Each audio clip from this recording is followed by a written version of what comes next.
Greetings from Cybertron. This is SoundJack here with another episode of SoundJack's Rambles. And today I'm joined by Alyssa. Yo! Eric. Woohoo! And Miguel. Sad. We'll get into why he's sad later. But this episode is the anticipated post-TFCon podcast. I saw you people watching the pre-show, so this is the post-show.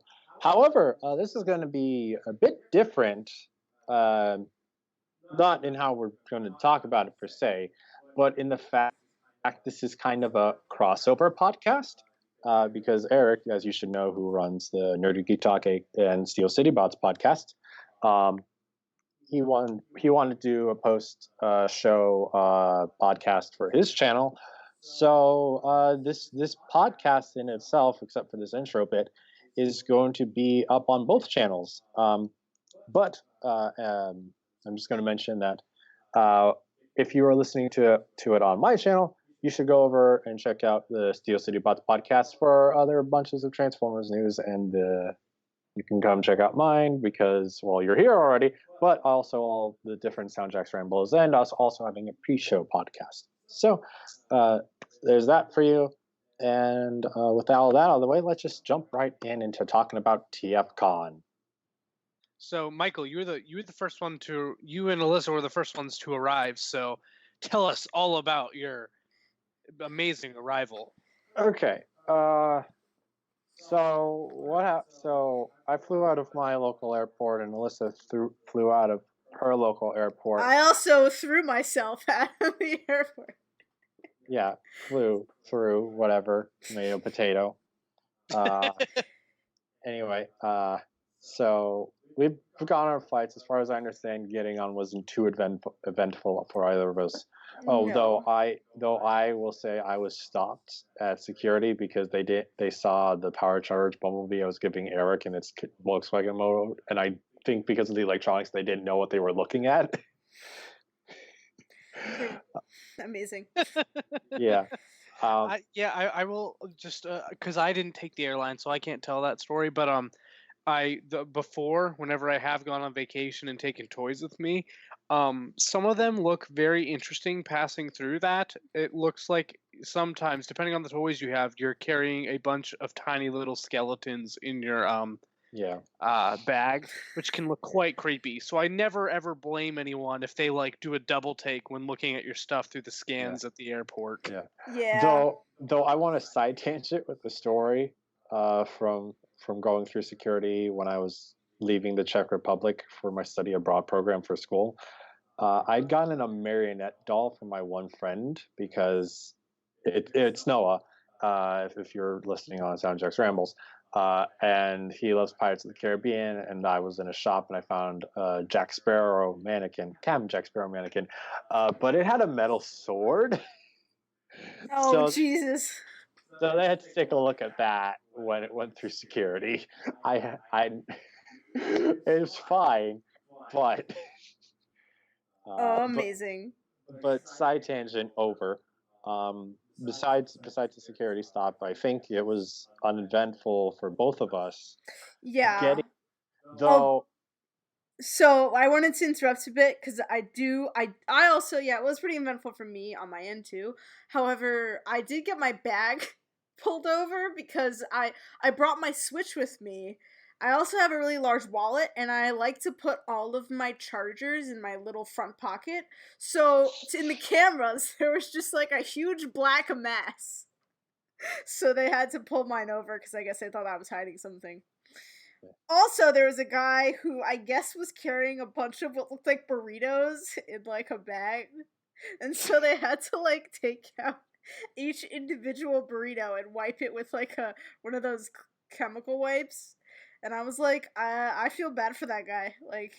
Because they were all wrapped in tinfoil. Yes, they were all wrapped in tinfoil, so they had to make sure it wasn't bombs or whatever. So that was fun. But yeah, I don't think it was eventful for either of us. Yeah. But when we got to O'Hare, I had landed first and was trying to figure out where Alyssa would end up. I guess completely wrong. I found United flights. I found the United flights area, but they were not where they were landing apparently. But we did find each other. We got on a shuttle that was literally about to leave for the hotel. And we got there and we unpacked and we waited for Rob and Eric to arrive. Oh, Rob's not on this. Whoops. Sorry, Rob. Well, he didn't. I don't know where he's been. He's been quiet since the con, admittedly. But anyway, yeah, we waited for Rob and Eric. And Eric, how was your trip in? That was really good timing because I actually just left and came back. Wow, excellent. Way to ruin it. I mean, it sounds fine, but anyways, what was we gonna? Oh yeah, my arrival. This is a professional podcast we're running, just to remind viewers. Very professional here. Yeah. I left. I'm trying to think. So I left. Oh God, my trip there sucked. It just I don't like Chicago now. I love your pizza, Chicago, but God, I hate your city. Oh my God. Anyway, so I left around 5-ish Eastern time because I had to cross time zones, which was very confusing because we were on the border of it the entire trip. So I was very confused about my ETA. I got there almost, I think, 8 o'clock Central Time, which means was it 8 o'clock or was it 7 o'clock? I think it was 7 o'clock, actually. Yeah, it was 7. Which means it took me about 3 hours to get there, when really it should only take me 2 from where I was coming from. But it was rush hour. And yeah, God, I hate the traffic. But once I got there, it was all okay. I got to hang out with you guys. As you say, we met up. Rob beat me to the hotel by like 10 minutes, I think. Yeah, and I had helped him take luggage up to his room because he was with his mom, and he had a lot of stuff. So Alyssa was my first victim, or I mean, person to meet. Yeah. Yep. And I was not. You were a lot more. You were a larger presence than I thought you would be. I mean, I don't know if I had a really vivid picture of you in my head, but you're tall. You are tall. That's interesting. I feel like, but when you're dating Michael, that you'd like not be surprised by anyone who's not taller than him. I mean, admittedly, she's still surprised how tall I am sometimes. Oh yeah, I mean, Michael's like a full head taller than me, pretty much. Way more than that. I was gonna say it's definitely more. Well, not way more than that, but like more than that. At least the shoulder. Definitely. But yeah, so I met Alyssa, then I saw Michael and Rob. Then it wasn't too long. Did we go to your room? Yeah, I think so. So we went to your room and I dropped off my stuff because Diecast and Melvar weren't there yet, so I couldn't get into my room. Yeah. Which was fine because then we went out. We got an Uber. Right? I'm not missing anything. We just chilled in your room for a little bit. We went to Chipotle. Yep. Because I really wanted Chipotle and it rocked. So we went to Chipotle.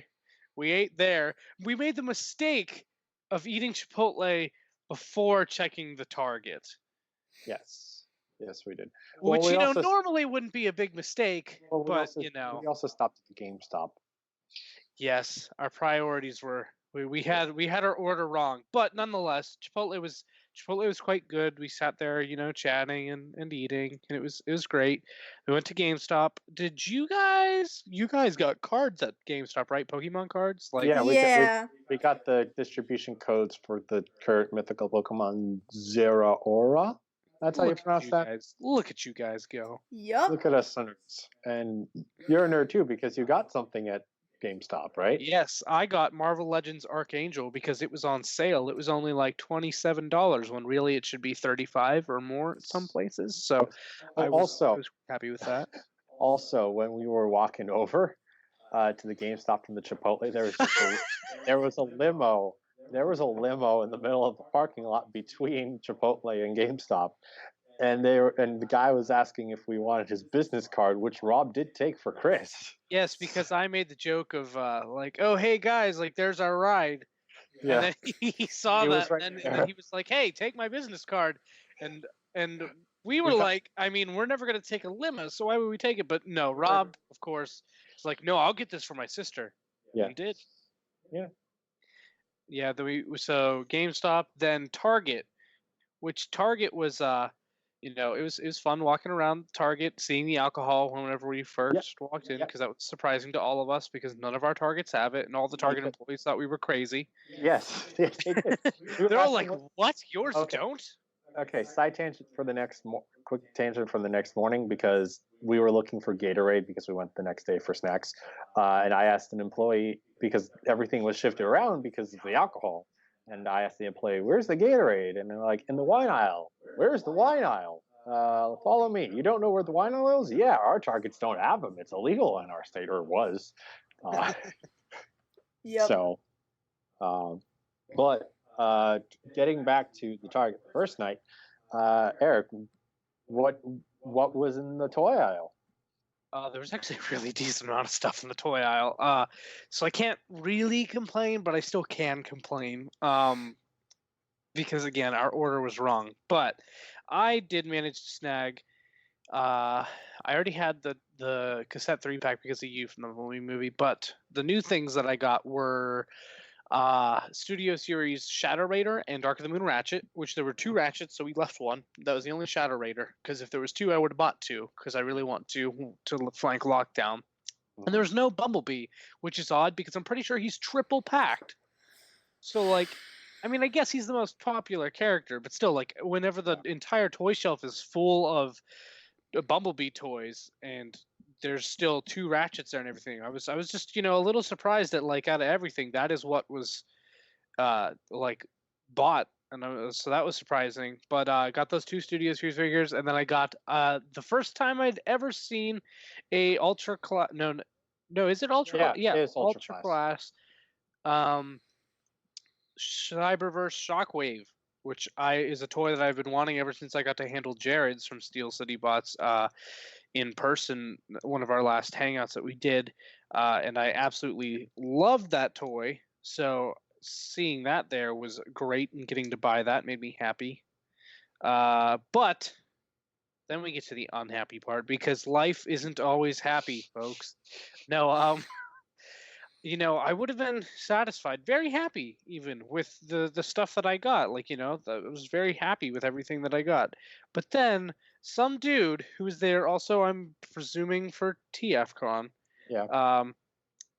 had to run by and flash a Voyager class Studio Series Ironhide and then laugh and run away, which I never would have known that Target even had those, and would have just like thought that I just scored nice. But no, I found out that this dude, who couldn't have been there like 10 more minutes, otherwise he would have been hovering around the toy section, unless he was like waiting an hour for us. But that'd be really weird. No, but this dude just managed to snag this stuff, and then he showed it off. If he never would have showed it off, I never would have been jealous. So like, man, if you're listening, dude, I hate you, but I actually don't. Dang. Yeah. It Do was you sad, but it was call funny. people out a lot on Steel Pity Bots? Like, is that a big feature of the podcast? Well, actually, we haven't started the show Steel Pity Pots, but I really want to now. I meant.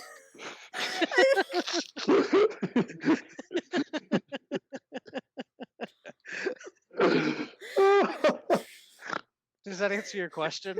You're mean, Eric. I'm sorry, it was funny. I liked what she said. If she would have just fumbled any other way, I probably just would have ignored it. But I just thought Steel Pity Pots sounded funny. Like, what are pity pots?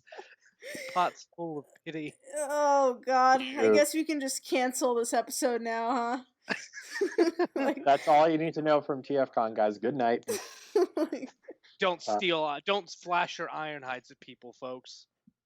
That sounds weird. God. All right. I mean, that's Ironhide is definitely a reasonable euphemism. Oh no. Hide your iron hides. Don't flash them. But anyways, then we went back to the hotel. We didn't No, we didn't play Switch that night. We just No, we basically did. we exchanged. Wait, we did? No, we played it with Miguel. We didn't play it before, did No, we? we No. played with Miguel. Never played with us. Yeah, I brought Super Mario Party with me, so we had some fun with that. Eric won, even though we didn't actually finish. Yeah. But it's a fun game. Unfortunately, we weren't able to hook up the Switch to the TV. Like, for some reason, it wouldn't allow me to change the setting, like the input setting or the Hotel source. sucks. Yeah, Just saying, so the we had hotel's to we okay. had to play on the tiny ass Switch screen, but it's still a fun game. Highly recommend it for parties. If only Smash Brothers was here at the time. Da da da da da da da da da. No, see, that's why we in the winter we do a small meetup, and then We become enemies because of Smash and everyone beating each other with Piranha Plant. And that's when we become Steel Pity Pots. Yeah. We all no, the what will really happen is everyone will try ganging up on me after I win too much. So that's no we can, Wow. we can Okay, we Miguel's can now- confident. I mean, we can modify the strength of fighters so we can just nerf you all the way, Miguel, and just boost ourselves all the way come up. at me. Damn, fighting. Those are Forcing style. some fighting words. I'll was take gonna you all say- on. All right, Optimus. All right. Although, I hope Jared posts that picture. In our group chat, Jared did his own director's cut version of the forest scene, which was Yes, amazing. it was quite funny. There were three new cameos. Yep. I'm Yeah. confused what the third is. It was in the back. He didn't mention it. Okay, I'll have to look at it Oh, again I have to. later. Oh wait, I'm looking at the wrong chat. Oh. Okay. But after we played Super Mario Party and I won, haha. Then we basically just exchanged toys and said goodnight, right? Yeah. I've got. Plenty of toys to exchange. Yes, we can talk about all the toys that were exchanged later. Oh yeah, we will. So then the morning no. of the thing, At this right? point, let's talk about my arrival, because my arrival happened on Friday. Oh, No, this it is didn't. Thursday. This right? is Thursday. We're still on Thursday. Yeah, we're still not on even- Thursday. we're I was not gonna say even we have active. an entire day before we get All to right. At this point on Thursday, I'm still at home, coming back from work. sadness. Sad and saying like, and when we were like, we're on our way, and he was like, Yeah, I'm making at us work. feel bad in our chat. We'd be like, "Oh, I'm 15 minutes away from the hotel." And it's like, "Oh, I'm 20 minutes away from the hotel." And he's like, "I'm at work." I mean, the one thing I'll say is that you guys at the very least were including me. Like you guys were like, all right, which one would you rather go to? This restaurant that's attached to the hotel or Chipotle? And I'm like, there's Chipotles everywhere. I want to go to the restaurant near the hotel. Okay, do you want to know a secret? What? I may or may not have mainly included you in on that vote, mainly because I really wanted to go to Chipotle that night, and I know Rob wanted to go to that place, and I was like, what can I do to make sure that I go to Chipotle tonight? Because I really want Chipotle tonight. Oh my god. And then I was like, oh, actually, that makes sense. And then I thought of you. So then it was of good intention, but I'm not going to lie. At first, it was like, how can I make sure I go to Chipotle tonight? I mean, honestly, even if you hadn't included me, going to Chipotle would have. I mean, well, no. If you had gone to Caddyshack, then been like, oh no, we already went, I would have been like, well, it's here. Yeah, true. But yeah, Friday. Friday. Did we do anything before we went and got snacks? Yeah, we did. Well, we recorded an episode for my channel, but that was it. And then we got snacks. We did? Yeah. I thought that was later for some reason. No, wait. Yeah, Hmm. you could be right. You're probably right. My memory is actually the Yeah, worst. because when we got back from getting snacks at Target, we went up to your room and stayed there till basically Oh yeah. Okay. the con Yeah. started. What Yeah. you are experiencing firsthand, ladies and gentlemen, is Eric's Todd, his teen onset dementia. Oh my god. Don't worry, we'll get to that. Rest Yep. in pieces. Michael, do you even get that? Wait, Michael and Alyssa, do either of you even get that joke? No, I shouldn't. don't. I was gonna say I don't think either of you should. I mean, it still sounds funny, but Oh, it does, but there's a reason. We'll get to Eric it. was Eric was diagnosed by one internet personality at some point in the weekend. Yeah.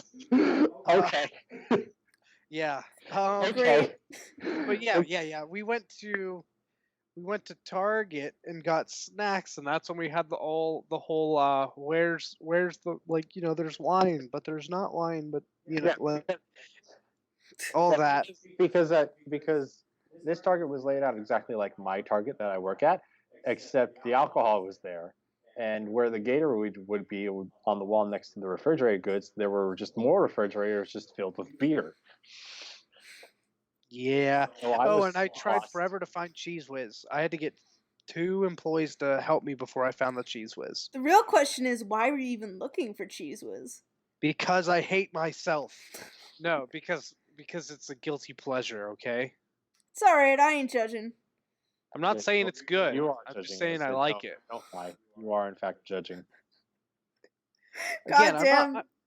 I'm not claiming it's good. I'm just claiming that I like it, You can like bad things. For example, I love steel pity pots, but Oh my god. you brought this upon yourself. I Anyway. know. I do it way too much, and it's a real problem. But yeah, Diecast went with us to get snacks, and yeah, we got snacks. And then he went back to get more cash back from the register, but the register was not liking his card at that Even point. though it had already accepted it, which was really funny because he literally had just used it, and then he did the trick that I did that the night before, where he's like, "I'll buy a candy bar just so I can get $40 in cash back." And then he used literally the same exact card, and it wouldn't take it, so he had to get help while our Uber was driving. He went to a different self checkout that had different card reader, and all the card readers are separately have different tastes. Apparently, that's all I can explain how it works at Target. That's all I know. So basically, we don't know, but yeah. But at that point, our Uber was there, and we were like, "Where'd Diecast go?" Yeah. So then we got him. Then we head back. Did we go to the Disney? No. Then we were. Oh yeah. No. Then we recorded, right? No. I swear it was after. Okay, I guess so. We recorded first. Then we did that. Then we go to the Disney Mall. I mean, we went to the Disney Mall. Disney Mall. We went to the fashion outlets of Chicago, which is in Rosemont, and we looked around. We went to Hot Topic and the Disney store, which was there. The Disney store was the main point of interest. Yes. Now we have to edit that out because the world cannot know that I've been to a Hot Topic. No, I'm kidding. Everyone Embrace knows your inner emo child, Eric. That Hot Topic was weird because it's not next to a Spencer's. Yeah, isn't that odd? It's okay though. The Hot Topic in my mall isn't next to Spencer's, though. It's like in the same hallway. That's okay though, because I'm very glad there wasn't a Spencer's. Yes, very glad. Yeah, but anyways, we did that. Almost got crepes, but we didn't get crepes. Then we went back to the hotel room, my hotel room with Diecast and Melvar, and that's when we got Giordano's, right? Yes. Which, oh my god, was actually life-changing. I cannot, they had hyped that up to me for months and months and months as the best thing ever, and I was like, well, I still expect it to be good, but it's not going to be that good because they set the bar so high. I was like, there's no way this thing is meeting my expectations. It blew my expectations out of the water, and I could not believe it. When they talk about a pizza pie, this is what they mean. It was... I literally just can't... I have no words other than just it was, perfect. The only reason I'd go back to Chicago anymore is for that pizza. I totally agree. Although apparently Diecast and Melmar were saying that they actually can ship them to you. You can just bake them. So I think we're gonna have to look into that, especially if we do a meetup beforehand or anything. No, we'll just be at TFCon Toronto, and instead of ordering a local pizza, we'll get that delivered to us. No, actually, one of us should just order it beforehand, and then our rooms might not have ovens. Fair. I mean, They probably. most likely won't have ovens. Probably. Air Yeah. has been spoiled. Anyway, No. Well, Yeah. I was I was there, but I did not get to have any of the pizza because if I did, my throat might have closed. Maybe, or I would have gotten itchy. You know, who knows? yeah. I had some pasta though. Nobody Although, cares about if the I'm pasta. honest, I feel like deep dish pizza is basically just lasagna or like casserole disguised as pizza. No, but it's not though because there's no noodles or any like. I as in like the lasagna can still be, but like it's not. It's But different. isn't it like layered though? Like how lasagna and It's casserole sort of layered. layered? It's layered like how pizza is layered. You just swap out where the sauce and the cheese are. It's Aha. literally pizza. Just switch the placement so the sauce is on top of the cheese, And you make it all and thicker. I was gonna say, and the cheese is just like literally 10 times as thick as a regular pizza. Good lord. And so it's perfect. I mean, I feel like even with allergies, like even if I ignore that and I could have had dairy, I feel like I probably wouldn't have liked the pizza, if only because I'm not a big fan of like Stop raining on our parade that you didn't stringy even try. cheese. But I mean, who knows? I guess we'll never know if I would have liked it or not. No. So, Stop R.I.P. claiming me. you hate it, Alyssa. I don't think I'd hate it. I probably just wouldn't be as wild about it. But you guys do you. But then we hung out and Diecast. We had some other fun people come into the room, and Diecast had a quietus for one of them, so I got to actually look at, mess around with a bit, and fall in love with Quietus. That is gorgeous. Who previously I was like, you know what, I would like. Cyclonus is one of the few characters that, like, yeah, I'd buy a Masterpiece version of. But I was like, no, I could probably wait for that to go on sale or something. But after handling it, I'm like, no, I want him. So we'll see around Christmas time if I am gonna buy a Quietus, if I'm gonna buy one, it's probably around then, because I'm pretty sold on that toy after handling it. It's quite beautiful and fantastic. So You could have bought one at the show. I know, but I was buying other things. You already bought so much, Eric. You didn't need to buy more. Though if you said you wanted to buy it, I would definitely have encouraged you to go ahead. Because it was so good. It's a good toy. Yeah. Except for the fact the cockpit doesn't collapse all fold down correctly. Though, Yes. according to the fans' toys, all you need to do is lube the cockpit. So yeah, which leads into the next thing, which is the opening podcaster panel of the show. Which I couldn't be on because there was apparently not enough room. Yeah, sadly they did only one host per podcast. So I was on that. Diecast was on that for Radio Free Cybertron. Who was on it for transmission? Daryl was on it for transmissions. Ugh. And then Vangelis was on it for WTF at TFW. And then Aaron was on it for Autopod Decepticast, right? Yep. Yes. So that was a grand old time. It was quite funny. Lots of different things were said, including how you just got to lube the cockpit for Quietus, which eventually turned into a joke. Vangelis complaining about his dry nut mouth. Yes, that happened many times. And Diecast wanting to feed the little donut bot to his Grimlock. Oh yeah. And everyone's thinking he's a cannibal. He was trying to make Grimlock a cannibal. Yeah, because I immediately, as soon as he said that, I was just like, "That's cannibalism. That's not okay." And then Vangelis backed me up, and he was just like, "Yeah, wait, what are you talking about? Like, you can have the pizza one, but you can't have the donut one. That's just wrong." And then we talked about the donut face. Yeah, he has a face, and it's not the mouth isn't just the donut hole. Like, they actually gave it a separate mouth, and it's like I've seen some stuff mouth. It also makes me think of Baymax's face a little bit. It kind of does. If you move the line between his eyes below. Except it's a scarred Baymax. Yeah. But he's seen the inside of Grimlock's mouth before, and he did not approve. Yeah, and he escaped. He needs to floss a lot more. Yeah, really. So after the podcast panel, then, before that, technically there was the customizing class, which none of us were at, but Rob was at, and he seemed to have a good time. He was at the same table as Grimlockamus Prime, so that was cool. But I think that's about it. I thought it was just Grimlockamus. Oh yeah, Grimlockamus. I was combining that with Cheetamus Prime. Grimlockamus. Well, I was also thinking of the guy who's called Grimlock Prime Customs. Oh yeah. And then I didn't mention that we did do the registration, which was so much faster and easier than a BotCon registration, and it made me so happy that I didn't have to wait in line at a BotCon registration. I got to just do that. We were through in like 10 minutes max, and we were not anywhere near the front of the line, so I was very happy with that. Rob actually got some of the exclusives early because he was a premium ticket holder, so he actually came out with, was it just Crack Up, the G2 breakdown? I think he just got Crack Up, yeah.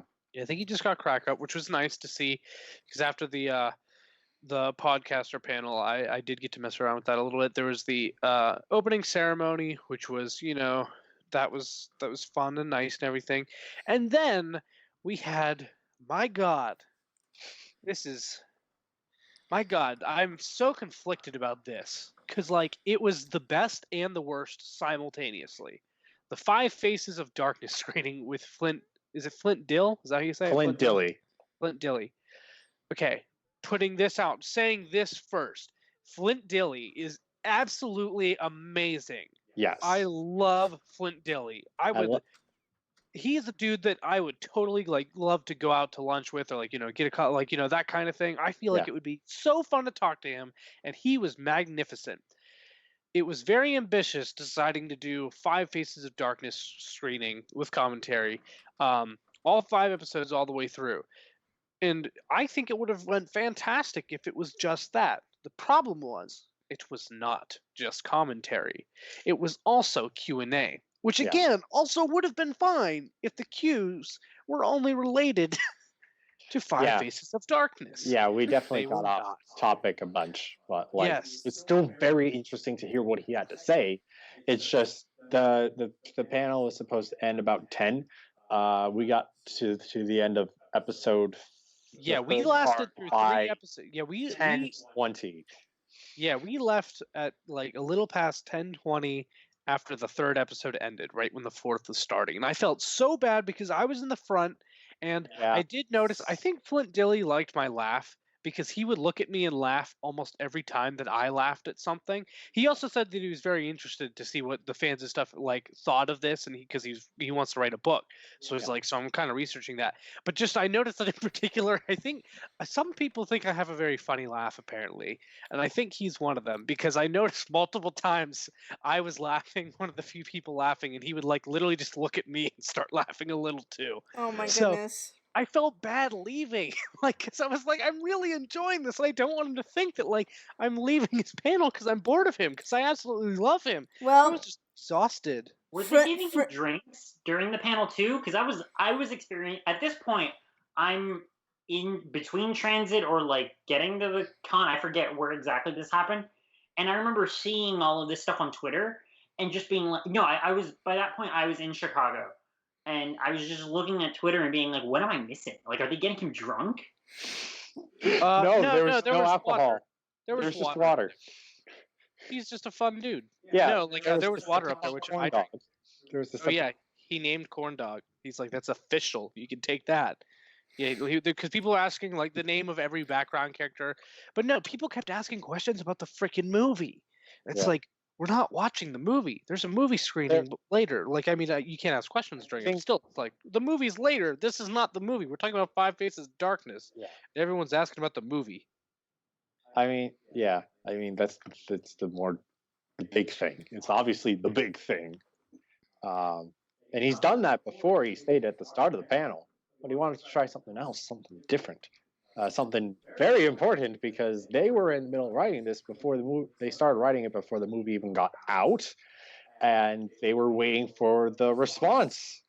And then the response happened, and they had to write according to that. Yup.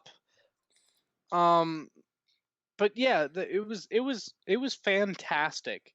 Him and Five Faces of Darkness, but like I just could not stay throughout the rest of it. So to anyone who actually was there and stayed through parts 4 and 5, definitely tweet at us and let us know how that went, because I'm like actually curious, because it started to quiet down about halfway through episode 3. Like I think people kind of got the message like, okay, we need to shut up because it is already way past the time that panel is supposed to end, and we aren't even like halfway through. So The only thing I will say I regret is not staying long enough to ask him what happened with the dipoles, with the difference in the designs of the monsters that Blair and Wheelie run into on Io, between the end of episode 3 and the start of episode 4.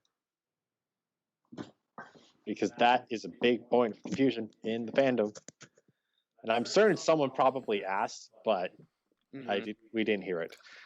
But yeah, so if you stayed, let us know how that went, because yes, I wish I could have, but I just needed to crash. So after that, we went and we basically crashed until Saturday morning. Which, Miguel, do you want to? How was the trip from the airport to your location outside of TFCon? All right, so I instead of staying at the hotel, I was staying with a friend who lives in Chicago proper, not Rosemont, where the con was. So I left. And part of the reason why I wasn't there on Friday was because I booked my flight 12 hours later than I thought I had. Booked it for 8 p.m. my time rather than 8 a.m.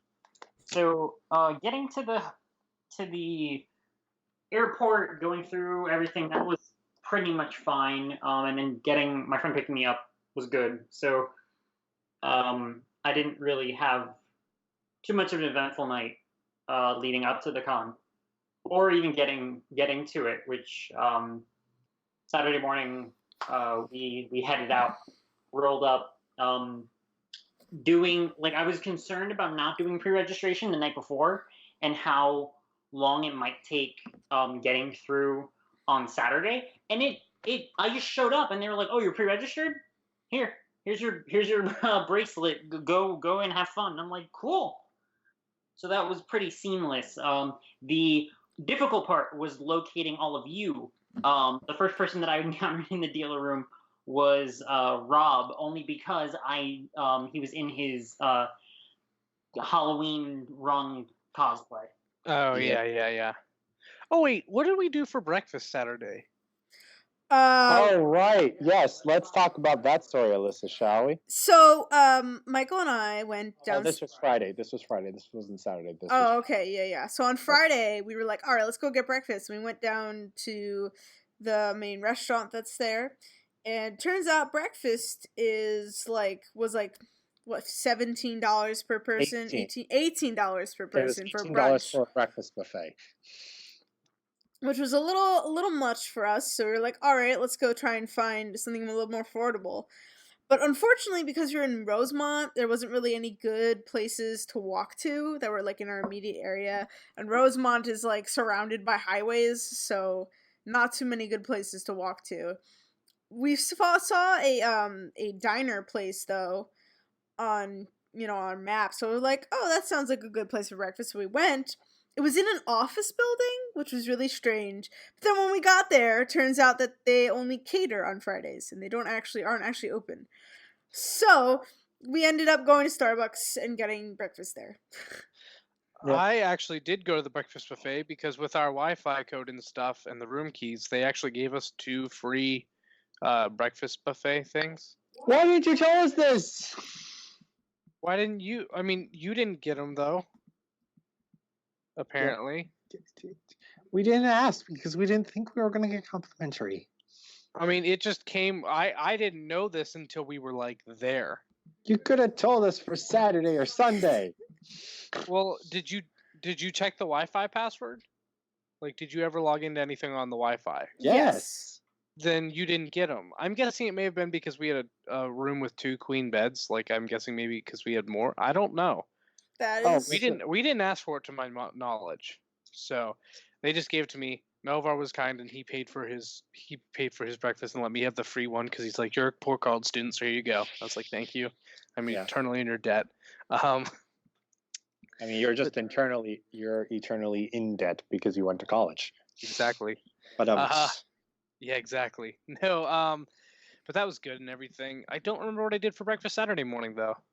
I know what I did for breakfast Saturday morning. What did you do for breakfast Saturday morning, Michael? Went back to Starbucks to get another bagel because Friday I got 2 bagels thinking, oh, I'll save one for Saturday. But when I went to get my bagel Saturday, because I put it in the fridge, the mini fridge, it was rock hard even after putting it through the microwave. Huh. I really don't remember what I did Saturday though. I can't eat that. I have to go get another one. But anyways, we got into the dealer room and God, that was overwhelmingly awesome. It was great. It was so fantastic. Just walking in and seeing everything. As someone who went to TFCon last year, there was a lot more space on the floor for things to be much more spread out. I would not be surprised if there were the same amount of dealers. I feel like there's still more, but I would not be surprised if there was the same amount of dealers, just everything was better spread out. So that there was space between aisles. I know that I went in and the very first thing I bought was whatchamacallit, the oh my god. I am so bad at this and I need to remember it and I can't. Why can I not remember this company's name? I know who they are. Chosen Prime? No. The company that made the toy that I'm going to talk about. And I can't. God. Perfect Effect. It's Perfect Effect. I did it. I did it. It's the first time. Yeah, I went in and literally the first thing I bought, I went to the Chosen Prime, saw the slot they had to have Mega Doragon out. There were none there. The price was there, and it was next to Beast Guerrera, but there was none of him there, and I was like, oh god, no. Asked an employee, and he's like, oh, we have 2 left in the back. Hold on a sec. Went and grabbed them, handed me one, and I handed $180, and then he went and put the other one on a shelf, and someone else picked it up and bought it. And then I think a couple other places might have had it for a little bit, but I am pretty sure that is one of the things that actually sold out at the con for sure, because not many people had them. So I was very, very happy to snag him. Then we went around buying multiple things and such, looking at the display cases and everything. And then Miguel showed up, and that was all nice and stuff. Yeah, it was the first time we'd ever met in person. Yeah, it was sweet. Then we didn't go to the Beast Wars Agenda screening. No. Then there's costume registration, dealer room, fan media panel, which we still didn't go to, and all this other stuff. Then there was the Q&A with James Roberts, which we did go to. Did we do anything other than the dealer room? Or were you just in the dealer room? Yeah, we were just in the dealer room for 3 hours, just walking about, talking and buying things, and returning bags to my hotel room. Yes, and buying more bags and stuff. But anyways, then there was a Q&A with James Roberts. That was certainly fun. I liked that a lot. There was one very important question that was asked that I never thought of, that I'm so glad someone asked. Please don't say it, because if it's not a spoiler. No, it's not a spoiler because it's something that didn't happen. I already told you about it, Alyssa. Oh yeah, that's right. Okay, never mind.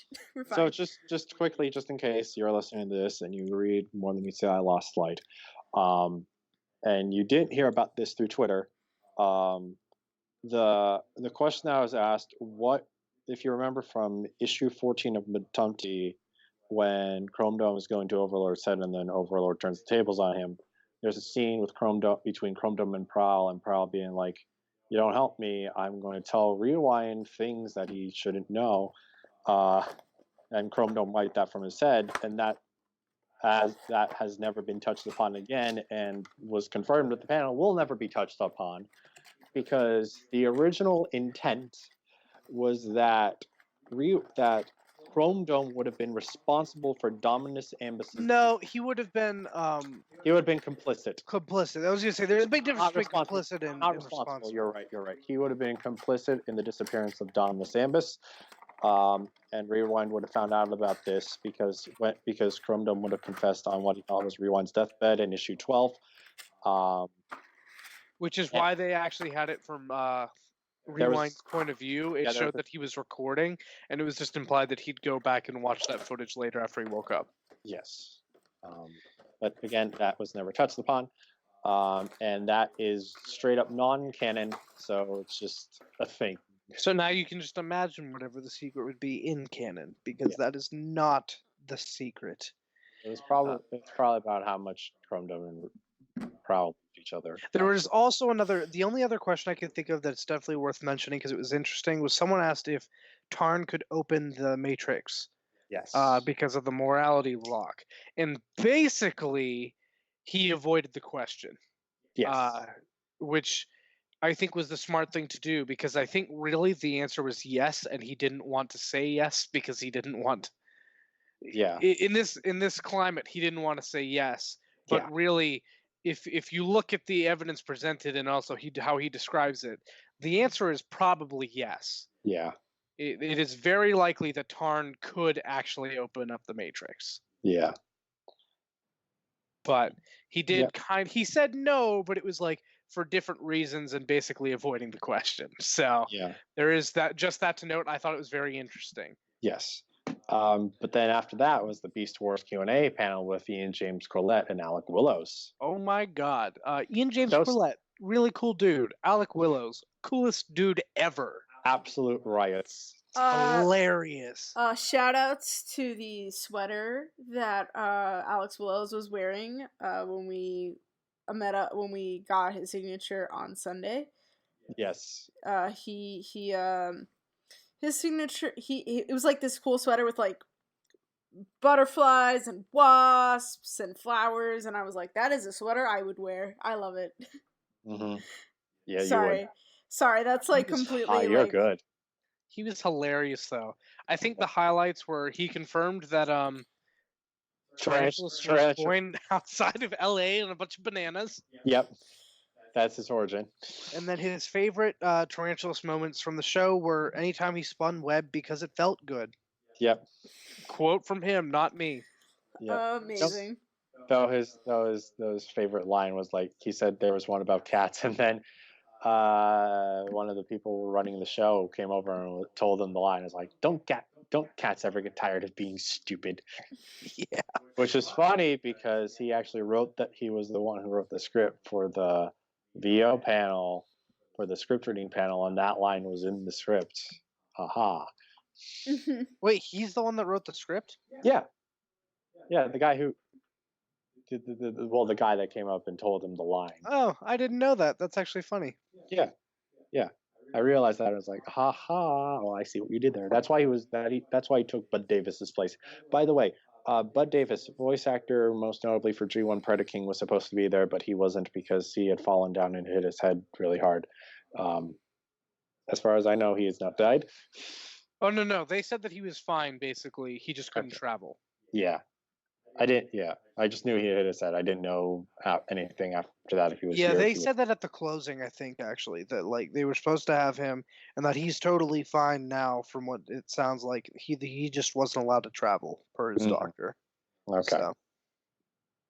Well, I'm glad he's doing okay at the very least. Yeah, it was sad that he wasn't there, but I was very much glad to hear that he was certainly doing okay though. Yeah. But you guys don't have anything else to say about those two panels, right? It was awesome. Yeah. So then after that, we went to lunch finally at 2 p.m. At the Caddy Shack that was literally connected to the hotel. Yeah, which was totally awesome, and food was good and everything. Michael and I went to try to hear who the door prize was to. And I think I was right because I heard on Sunday they just announced it in the dealer room, but we were thinking that they might announce it because of the way it was written on the schedule that they would announce it after the cosplay winners were announced in the main panel room because that's how the schedule said it would be. Yeah, but it was not so. But I will say that's how it was for TFCon last year. That it was after the costume contest winners had been announced. And it was in there. So, but we did get to see the winners, and there was an awesome Spark Eater and Cheetor, and I have to admit the Spark Eater was totally awesome, but I am bummed that Cheetor didn't win first place because I feel like I don't know. Both were looked like they were insanely hard to do though. So I don't know which was harder. Yeah. Cheetor had more materials. I think would be why it might be harder. But the Spark Eater also had like lights. So I don't know. Wow. Both were absolutely fantastic though. Oh yeah, that I was really impressed with the Cheetor cosplay since I've been seeing been watching Beast Wars recently. Like Beast Wars. So wait, but Eric, you gotta let the audience know. Did you actually end up printing out one of my memes and having it? No, I should have. I should have had them sign it and shown it to him, like one of the Cheetor memes. I did not. But now I have a goal. You need to keep making your Beast Wars memes, and maybe at the next TFCon, not the one in LA, and maybe Toronto, they'll have a Beast Wars voice actor, and I can find a meme that pertains to them, and we will bring it and get it signed. Just make sure you don't do any memes about, like, I don't know, Scott McNeil at this point. Oh no. Here would be no. Never mind. Well, yeah, it has to be an actor that is still living. So I will continue doing my memes just because memes are fun. Speaking of memes, tangent. I was looking through some social media and I found an article. There's like a picture of an article talking about Titanic 2 will set sail in 2022, following the same route as the original. And then there's the SpongeBob meme with the guy with his fists being like, "How many times was he teaching this lesson, old man?" And like on the fish's face is an iceberg, and I was like, amazing. It's a pretty fresh meme. I love it. Anyway. That's not related. But yeah, I saw a lot of good cosplays. I saw a Drift and a Ratchet that looked really cool. I saw a couple, there were definitely a lot of Cyclonuses and Tailgates. There was also a really cool one where it was Megatron and, Cyclonus with their baby dressed as Tailgate, which I thought was really funny too. I saw a fantastic Whirl cosplay, like the human avatar of Whirl. Yeah. This girl, she did fantastic. That was in the second day, though. There was also the girl with the Starscream costume. Oh, the Starscream like wedding dress. Oh, yeah, it was a dress and then the cape and the crown. And it was so fantastic. Yeah. So we didn't get to find out who won the door prize of Shatterglass MP10 Optimus Prime, sadly. The Caddyshack food was great. It was. Like Caddyshack food, Miguel. Miguel, how are your fish and chips, Miguel? He got fish and chips. I remember that. Well, I'm going to take that silence as approval.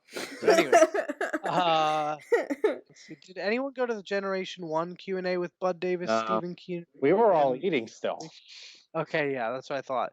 But then the third-party product preview, that panel, I guess I was the only one to go to it. I didn't realize that. Yeah, I didn't care enough. Going through, I'm trying to think. There was I think Magic Square 1 revealed a art fire, which was cool. It looks pretty. Iron Factory revealed Jazz, which also looks very nice. Cold Constructs, is that the name? Yes. They teased who? Hotshot, someone, in Jetfire, right? Overhaul, yeah. Overhaul and Jetfire. And they specifically mentioned the fact that they did meet the goal. So they are doing injection molded plastic for this toy, which is for their scatter shot. Yeah. So if this one sells well enough, they will do those other ones they teased. There really wasn't much else other than is it Fans Toys that is doing the Motormaster? Yes. I believe it's Fans Toys, and the pre-orders actually just went up. They showed their aerial bots, which also look good, but I'm not as interested in them compared to their Stunticons. Their Stunticons were, my God, fantastic. Oh, MMC also showed off a bit more of their Bruticus, and that looked really, really good. Their self-contained Bruticus. It has no part swarming whatsoever. I mean, other than the limbs attaching, all the feet. Wait, who did you say? MMC. I think, isn't that Ocular Max? Or is it MMC? Because on the list I'm looking at, it says it's Ocular Max. Ocular Max is MMC. That's their toy line name. Okay, that makes more sense. Thank you. Yeah. They also revealed because did you guys hear this announcement? Apparently, mid-Saturday, they made the announcement that, hey, there's an exclusive over at MMC's table. They're selling their Masterpiece RC in shadow colors, which wasn't out yet. Yep. It still isn't out yet, but they're, a special release there, which I didn't buy, and I kind of regret, but, I don't need a Masterpiece RC, but apparently it had an exclusive pumpkin head, which was like scary looking, which a lot of people were saying they want to put it on their DJD shelf because it fit right in. And once people said that, that's what made me want it. I was like, oh man, that would be like a cool, like original character. Because originally I was just thinking, it's RC. I don't care about RC. But then I realized, like, I love the pretty and weird redecos, and a mostly black RC with like a weird, creepy pumpkin head would be pretty neat to have in some Decepticon team. So Yeah. I am bummed, but they announced that there, and then also, like I said, Fans Toys showed off. They're doing the Aerial Bots and the Stunticons, which apparently they're releasing simultaneously. They put up pre-orders for Silverbolt and Motormaster, so they're not doing like Silverbolt, air raid. Like they aren't doing the Aerial Bots and then the Stunticons. No, they're doing them simultaneously, which is quite interesting. And I got to say, their Motormaster looks amazing. They have me sold on their Stunticons. I don't need an Superion, but Menasor, I don't have a stellar version of Menasor. I love my Combiner Wars Stunticons as Stunticons, but as Menasor, they leave a lot to be desired. So in all honesty, I may go in and buy this. Because that was definitely, I think, the best reveal, was their Motormaster. It was insanely impressive, and the rest of the Stunticons are looking good too. So yeah, that was the third party panel. I liked it. Oh yeah, that was interesting. I mean, at least it wasn't as crammed as last year's, from my understanding, and only featured one set of Combaticons. Yeah, last year's panel had, I think, even added about there were barely any new reveals. It was mainly showing off stuff that was already known about, which is the same as last year. Just last year they had a lot more slides to get through, whereas this one they had less slides to get through. Yep. Then after that was the live script reading. Yeah, there's live script reading, which was absolutely hilarious and awesome. Yep. Oh yeah, it was a good time. Very good time. And then the 86 movie screening. Yeah, which that was quite actually fun. That was the first time I'd seen the movie on a screen bigger than my phone, and actually the only the second time I'd ever watched the 86 movie all the way through. Mm-hmm. I've watched the 86 movie probably like 10 times, just like watching separate clips over and over again, but the only other time I'd watched it was like years ago on my phone on my couch. So I'd never seen it on a screen bigger than my cell phone. And then the Fathom Events, screening in movie theaters was nowhere near me. So I was bummed about that I'd still never seen it with a live audience. So I got to see it there for the second time ever, first time ever on a big screen. And the audience there, everyone singing and cheering, which I also participated in, was fan-frickin-tastic. Mm-hmm. And not really distracting. That was the best part. Was that it wasn't distracting, it was just enhancing the experience, in my opinion. Yeah. So, that rocked. Did we do anything after that? After that? I think that was it. No, we did dinner. Oh, yeah, we did. We went... Wait. That was Smoke. Yeah, that was that. Yeah. We went to Smoke, and I loved Smoke. Alyssa, your dad made a very good recommendation. Yes, my dad knows his barbecue. In case you're wondering, Smoke is a little place in it's not really in the city. It's sort of outside the city in the suburbs. But it's really cool. It serves brisket and pulled pork with some sauce, and you can get different sides. The brisket was great. It was it crumbled when I tried to bite into it, which is what you want for your brisket. Is crumbled the right word? Because that implies dry. No. It fell apart. It fell apart. It was very juicy. I was gonna say, I was like, if you say crumble, that might have bad that might not seem great. No. It was very juicy and good. Pulled pork was fantastic. I can't believe that Michael eats pulled pork sandwiches because we both got pulled pork sandwiches without barbecue sauce on it. He just ate the pulled pork without barbecue sauce, which I didn't even know was physically possible. I'd never seen someone do that, and I'm not gonna lie, I was a little disturbed. That was me asserting my dominance, Eric. I don't know if it worked. I think you just confused me. But yeah, man, that was really good. Yeah. And after that, I think when we got back to the hotel, we just kind of went our separate ways, went to sleep, and then came back the next day. Woohoo! Yeah, Sunday morning we went into the dealer room. I was disappointed because Saturday a guy told me that was selling Marvel Legends that they're going to Doc Ock for only $20, which I was very happy with because usually they go for more. That they would have the vintage Scarlet Spider there the next day. And I was like, oh God, I need that. Like, I'm very excited. Went over the first thing the next day, and the guy there was a different guy, and he was like, oh yeah, that was my brother. And actually, they took those to the other show that we're at this weekend in the city. I was like, no, so I still need that. So I was very sad. Mm-hmm. But, snagged some more things and all that. And then, what else did we do? I went to the voice acting panel, and that's about it.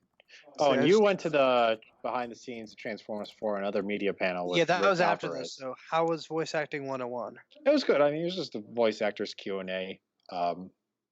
It was relatively standard, honestly, but there was still it was with it was Corlett, Willows, and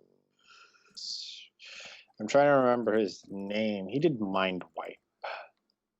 Oh, I know who you're talking about. Yeah, and Fort Max at the script reading. Yeah. It was Stephen Kenner. Yeah, he seemed cool at the script reading. That's the only time I saw him. Yeah. Older fellow, good guy. Even old. Yeah, I feel like he's. Well, I mean, Willows and Corlett are both pretty advanced in age, but I think Kenner might be older. Mm-hmm. He feels older at the very least. He definitely thought. Even though Alec Willows is the crazy grandpa. Yeah. But the behind the scenes of Transformers 4 and other media with Rick Alvarez was an awesome panel. I would love to see more of Rick Alvarez. Apparently, he was kind of hesitant to do a panel, and so the guy who organized the convention basically afterwards, like, because people complimented that panel, he was like, "Told you so. Told you it'd be a good panel." So Rick Alvarez, he rocked it, and he talked about way more than just Transformers 4.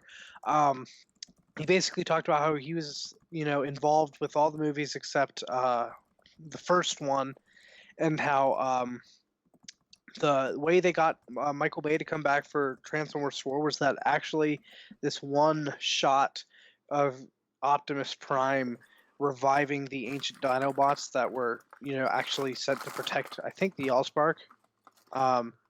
And it's him. Who's crinkling? Alyssa. I'm eating an Oreo. I'm sorry. I was gonna say that's loud, but anyways, it was like him somehow using the Matrix to revive them, and it was like reformatting all these dinosaur bones, and they actually like created Autobot symbols on their chest and stuff, and it was a really cool shot, and that's how they got Michael Bay to come back, I believe, was a picture of that. And then also some other concept for the movie was that Lockdown was leading the remaining Decepticons on the planet, and they were called the Lords of Deception, and that it was like sort of Mad Max style. That they lived in this cave, and at the head of the cave, every time they walked in and out, were the heads of the twins from Revenge of the Fallen, and they would like hit them, and they would like clang every time they walked in and out. Which I was like, that should have been included at some point. I feel like that is an awesome thing, just because they're called the Lords of Deception, Mad Max style. The hanging heads of the twins at the cave entrance. Like, yes, that would have been just absolutely fantastic. Several interesting things from the movies. But then he dived into Transformers Prime a lot too. Finally found out the answer to what would have happened with Arachnid, who was stranded on the moon. apparently, if the series would have continued as planned and not ended there, the plan was to have the finale drawn out later. So Megatron wouldn't have actually died in the finale of Beast Hunters. It would have been them returning to Cybertron and then Megatron leading an invasion, and he actually would have took Arachnid as his queen and gone back with that army to invade Cybertron. Oh. And like literally full-blown queen, like married her. Apparently. Oh. Yeah. I don't know how I feel about that. Yeah. So literally, like, because someone was like, so by queen, what do you mean? He's like he would have taken her literally as his queen, like married her and gone off to invade Cybertron. There were several other things. Trying to think. Oh, Knockout. Thundertron would have shown up with the pirates, and Knockout would have switched sides from Autobot to Decepticon. He would have been like, "Well, since you're here, you clearly need someone to show you around," and would have joined them. All that stuff. Did he mention anything about any other pirates characters? He mentioned some other pirates. I don't remember who though. Okay.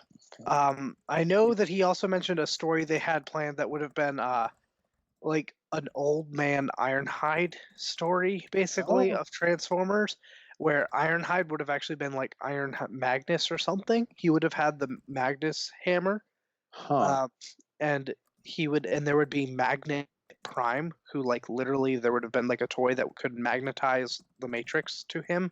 Oh. And the leader of the Decepticons would have been a female. There was no name ever given to her because they barely made it into the concept. But she would have had like, what are Frenzy and Rumble's arms? Pile drivers? Yeah, she would have had something like that, and one would have been red and one would have been blue, and they intentionally would have scrambled like, they would have been labeled like F and R, but they would have switched it multiple times to like still just to mess with everybody. So yeah, that was certainly interesting to hear about. I'm pretty sure there was other things too. He was. Can I say? Man, very interesting. Yes. Can I say, when I hear concepts about what could have happened in Transformers Prime, they are such weird concepts. Like the Knockout joining Thundertron seems pretty straightforward. But like the Megatron taking Arachnid as his queen, and also the story that I had heard about how Sea Spray would have been, because they would have had Sea Spray join the cast and he would have survived, and he would have had a whistle. Yeah, I remember him saying something about that. There was other things too. I can't remember. There's lots of interesting stuff. I just cannot remember. Hello? Now Hello? we can hear you, Miguel. Hey, Miguel, welcome back. I've been trying to chime in to like 3 stories at this point. And like they're ignoring me. Oh no. Okay. What were you trying to add before, Miguel? The Iron Magnus thing. That was an abandoned game concept, right? I believe so. Yeah, it was an abandoned. My friend was in the panel too, and was sort of like live blogging it to me, and that was one thing. What is it? The pitch they had done was called The Last Transformer, and Ironhide would have been the last Autobot alive. Called. No, I think it was the last Autobot, not. Or was the last Transformer? I don't know. It was. No, because I mean, there's the Decepticons who, yeah, the one with the R and F. I'm trying to bring up the tweets because there was the stuff, because there were a few other notes. But that sounded like really cool, and that's one thing that like Rick Alvarez's position, sort of being this sort of lead on content and everything, and kind of the Binder of Revelation, which a lot of people refer to for back when the Align continuity was starting. He's the one who wrote it. Yep, and it took $250,000 to make sits at the bottom of a drawer. Oh yeah, those are all the things from the last Transformer. Games that never see the light of day always kind of make me sad, because I feel like there are a lot of cool ideas that could have been great, but I mean, one thing that both not so much Rick Alvarez, but there's been panels with Aaron Archer, which is another thing that I'm sad about, is that because Aaron Archer was supposed to be at TFCon, Yeah. and Archer and Alvarez were friends, or still friends. I imagine. Yep, he mentioned him multiple times as of like, especially whenever he said the pitch to get Michael Bay to sign on for Transformers 4. He said Aaron Archer was there. Like they literally went to Michael Bay's house. Right, like Wow. what was it? I think Alvarez officiated Archer's wedding. Like, Oh wow. that's to the point of sort of the friendship and whatnot that they had. So that's one thing that I feel like having the two of them run a panel, especially if they did Archer's typical panel where he kind of well, there's been a few years where they do it on the side. It's an additional thing you have to pay to get into because he actually shows like abandoned concepts and stuff, and how like stuff gets regurgitated because like Thundertron was from an abandoned line that they were trying to push that included the Junkions and everything, but then the Junkions ended up in Reveal the Shield. Thundertron ended up in Prime. So there's always stuff kind of getting reborn and put out other places. But yeah, Rick Alvarez, fantastic. Would totally love to hear him and Aaron Archer more sometime. I have met Aaron Archer too, and he follows me on Twitter. Nice. Oh, that's really fun. Pretty sure it's because he knows I want to be a Transformers toy designer. Yeah. I mean, that's Hey, really good cool. good person to keep in contact with. For sure. No, but yeah, the panel, awesome. What else is there? And then, well, at that point, I know I had to leave pretty much. Alyssa left long before that. Yeah, because I had work on Monday, I decided to peace out early. Mostly because, in case you weren't aware, if you're watching Steel City Bots, I am not a really big Transformers fan. My exposure to Transformers is very limited. For those of you who don't know, again, mostly for the Steel City Bots folks, I've watched all of Transformers Animated. I've watched some of Beast Wars. I've read a little bit of More Than Meets the Eye, pretty much More Than Meets the Eye season 1. Mhm. And I've watched all of the Generations trilogy. The Prime Wars. The Prime the Wars Machine Maker trilogy? too. As we all know, the best stuff. And I've seen the 86 movie. So that's kind of what I've encountered in my Transformers education. Yep. Miguel, did you go to any other panels before the basically the Q&A with the convention organizer and the 2019 reveal of the location? Only the James Roberts panel. Everything else I pretty much missed, either from being too caught up in the dealer room or just kind of needing to take a breather. Which I would hope that next time I would stay in the hotel, so that way I would have more opportunity to do that when panels that I was interested in weren't happening, because there were a lot of panels that I wanted to go to, and I was just like, I'm too tired. Understandable. Yeah. So then basically the organizer, there was the Q&A, which, my God, everyone was asking over and over again, which I totally get it being asked once. Totally fine. Makes sense, and I would be weirded out if you didn't ask it once. But so many people were asking it repeatedly, and it was getting really obnoxious and ridiculous about going to the West Coast.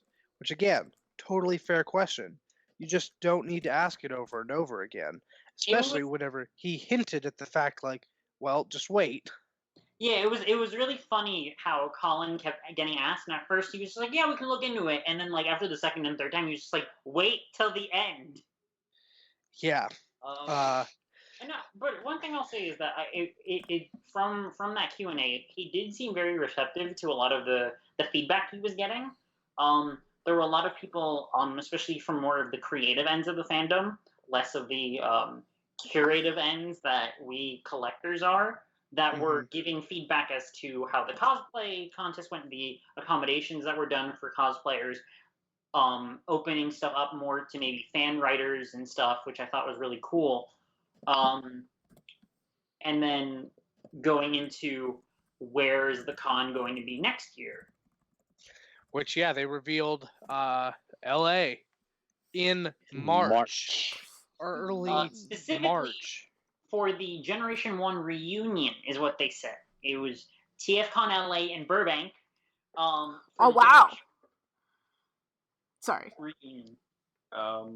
Which, given the fact that they're probably going to push for voice actors and other people who were involved, probably with the Generation cartoon, hopefully with the comics as well, they may have settled on March because of the fact that that's when most people were available.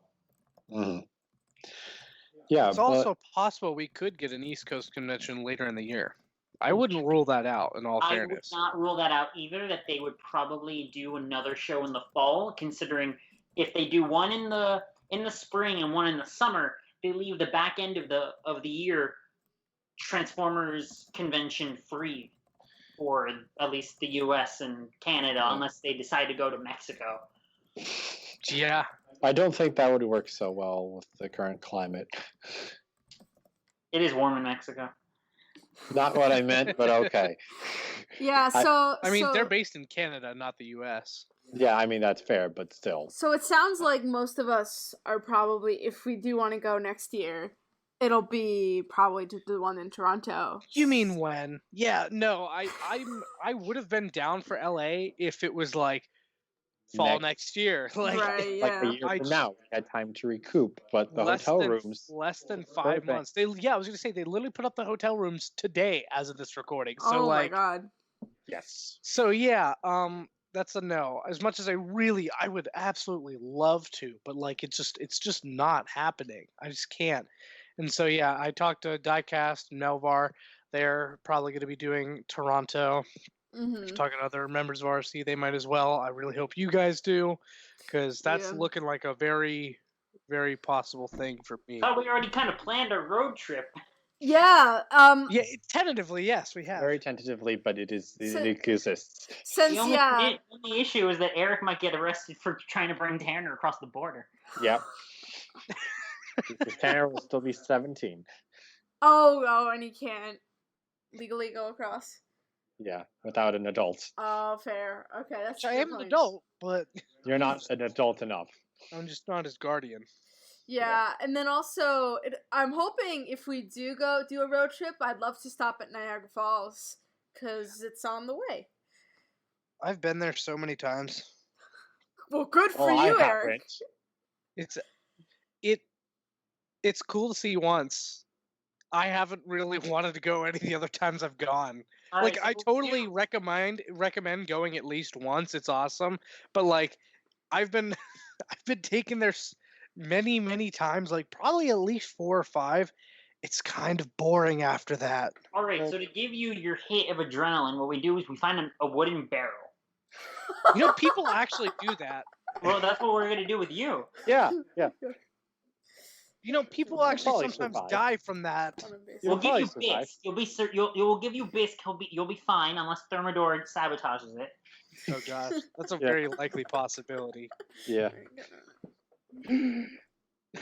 No, but I would totally be down to go with you guys, just hanging out. That'd be fun. Yeah, we could visit Toys R Us. Oh my God, that'd be so weird. Now we have to. Okay, clearly we have a new requirement that we have to do while we're up there. Yes. Oh, but we didn't finish off the convention, because after the reveal, then there was the second Transformers podcast roundtable to finish off the con. Talked about a bunch of stuff. We gave away some stuff, and then we talked about Studio Series Devastator, some things like that. And that one they allowed multiple people from the separate podcasts to be on. So there was 2 from every show. From every show, except Transmissions. Transmissions, who they were operating all of the AV equipment closer to the stage to record it and disseminate it later on. Yeah, you had Yoshi and... It was mainly Yoshi. I don't think Daryl was really doing much. Daryl was in the front, kind of heckling. Yeah. So we had Aaron and... I don't remember the other guy's name from Autopod Decepticast. There was Aaron and... I don't remember the other dude. I'm sorry, other guy, if you're listening. I hope you're not. We had I liked him. Aaron from WTF TFW along with Vangelis. And then we had Diecast and Melvar along with myself and Eric. We were all forced to sit away from each other, so I was sat between Melvar and Vangelis, which was very, very interesting because Vangelis was very animated and Melvar was very quiet. So it was a very contrast. So one ear was deaf while the other ear was fine. And despite the fact that they were like, "Oh, we're going to separate everyone so they don't as easily play off each other," pretty much every time a podcaster spoke, they either looked to the crowd or to their other co-host, who would then respond, yeah. Unless they were unless they were actually being playing off of someone else. But that was a lot of fun. Especially because a lot of the different people there I've listened to tons of times, and being able to actually interact was pretty interesting. And we raffled off some prizes. I was given the privilege of raffling off a signed Polaroid of Vangelis. Saying, don't give up, right? Yeah, I said, don't give up. And then it was supposed to be, as he called it, an art project with the Polaroid and then 2 Nature Valley nut bars. That he was given. Who won was allergic to nuts. The only person who bothered to ask was Melvar. And the guy who jokingly said, "I hope you don't have a nut allergy." And the guy who was walking up, he's like, "I do." Oh my god. So then Vangelis took one and threw another one into the crowd for someone to grab. Hope that person didn't have a nut allergy. No. He said, "Does anyone want these?" And this one dude in the front row just like shot up his hand immediately. He's like, "Okay, well we could share." And he threw one at him and he caught it. Nice. Okay, fair. I auctioned off the prize that Miguel donated on behalf of Steel City Bots. Battle Slash and Road Trap was the one that I had to raffle off, so that was fun. Which I had supplied in part to see if Vangelis would go off about it like he has done before on WTF, and it worked. He had a plan and it worked. Yes, he went off because he never found them together for a long time. He'd only find one or the other, and he's just like, who was the monster that would only buy one and leave the other? And his co-host was like, maybe someone couldn't afford one. Like, you're kind of like, maybe you're just being a jerk. And he's like, no. But yeah, it's kind of funny. Definitely a good time. And then I actually got Giordano's again before I left, and I took the shuttle from the hotel to the airport, and then from the airport to Purdue. I took a shuttle. It seemed like it was a shuttle bus. It was actually a van, stuff full of people. It wasn't too bad though. I didn't get to sleep at all. Like, if it was a bus, I probably would have been able to fall asleep a little bit because I was done. But I was in the middle row of a van. I was like, I am not falling asleep on anyone. So listening to the description of all of this made it sound very sketch. Like I told the friend I was staying with, I was just like, I think Eric's gonna die. Like, I don't think we're gonna hear from him ever again. He's in some white van. The driver was super nice though. It was a white van though, but the driver was super nice, and I didn't get charged extra because I had 5 bags, and technically you're supposed to have 2 before you get charged extra. But no, dude did not charge me extra. Didn't even like imply it at all. Because I checked beforehand because I was like, oh crap. Because whenever I was packing my stuff up, I was just like, God, I have so many large bags full of stuff. Like, this could be bad. So I was like, I better check the policy on the bags. And I was surprised to find like you can have a carry-on item. So I was like, okay, so my giant stuffed backpack can count as my carry-on item, even the snow definitely bigger than what they intend. But I was like, I keep it in my lap.